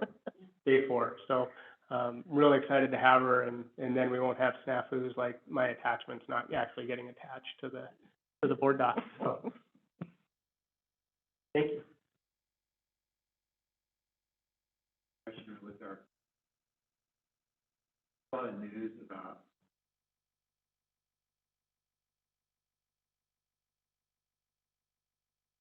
We're in really good shape. We do have a couple of positions that are still open that we're hoping to fill here in the next couple of weeks. For Kalispell, where traditionally we might have seen, 50 plus teachers apply for a single position. We count ourselves pretty fortunate if we see 8 or 10 people in a pool now. And then for those really hard to fill positions, especially specialty positions that maybe colleges and universities aren't supporting in terms of turning out teachers in those particular fields, that's where we're really seeing the challenges.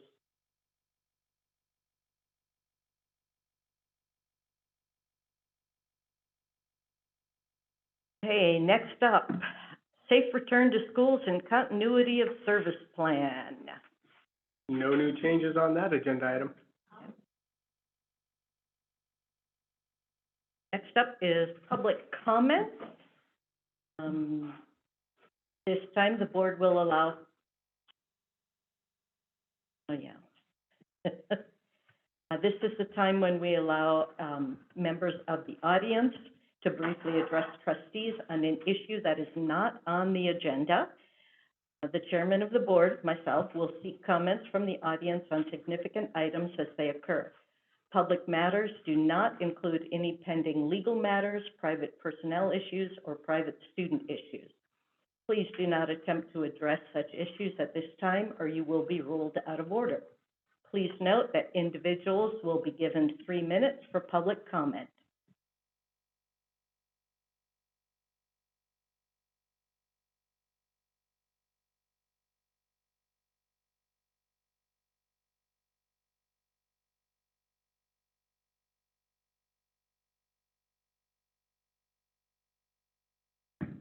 There you go. Hi.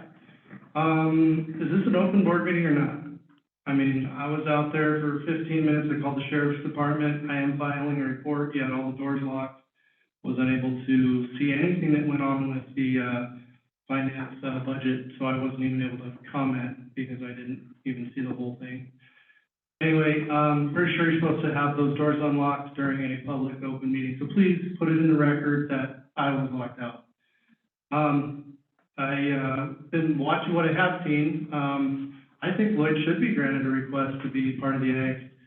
They are and I think that all the rural high school should actually be high school liaisons along with their elementary. Sean, excuse me. That item was. You better pause that time. That was on the agenda? No, it wasn't. And you had time? That was not an action item. It was on the Can you agenda. please stop taking my time? You're out of order, Sean. No. You're out of order. You're taking my time. Comments not on the agenda right now. You had your chance. There was no comment, period, for that particular item. It was not an agenda item, that was an action item. Can you please reset my time to 2:11? It's on the agenda. Please continue. Continue. 2:11. You wasted half my time. 2:11, you got it. Go. And completely derailed what I was gonna say. You're totally offline with the voter. The voter has put down the levies multiple times because they don't like the way that you're spending the money. You're continuing to give her the upper end raises while the teachers are also getting raises, but not nearly as much as the upper end gets. There is no connect with the voter there, so I would suggest you stop doing that if you want them to, pass the levies. You might want to, because it's going to be all over everywhere, the raises that you've given out today. Sean, do you have something that is not on the agenda? That was also on the agenda. You had an That was an action item. opportunity. Yes, Okay? I'm not specifically, I'm speaking about the levies, if you want to pass the levies. raises. Anyway, are you gonna continue to interrupt me, or are you gonna let me talk? If you will follow our policies, I am. Okay, I will was not- talking about levies. so, Are you Talk. gonna interrupt me more? You're taking all my Talk. time. okay, go. So, yes, back to what I was speaking about, I think each individual high school trustee should actually be able to be a liaison of a high school. Let the elementary trustees be liaisons of the elementaries. Let them also be connected with their own elementaries, because their whole job in being elected is to be able to carry forward the voice of the students that attend these high schools. So they should definitely have a liaison position in the high schools. And I don't think you should be the one to direct. If somebody wants to do it, to say no, that's kind of arrogant. I had other stuff to say, but with all your interruptions, so rudely interrupting me, I've been completely derailed. So I will file a report that I was locked out of this building. I also was injured, knocking on the door. I cut my hand here. And that's ridiculous. If this is really an open meeting, you shouldn't have locked doors. I should be able to come in even if I am late. I can't be here right on time. So it is what it is. Thank you. Have a good night. Thank you, Sean, and duly noted your comments. Any other comments not on the agenda?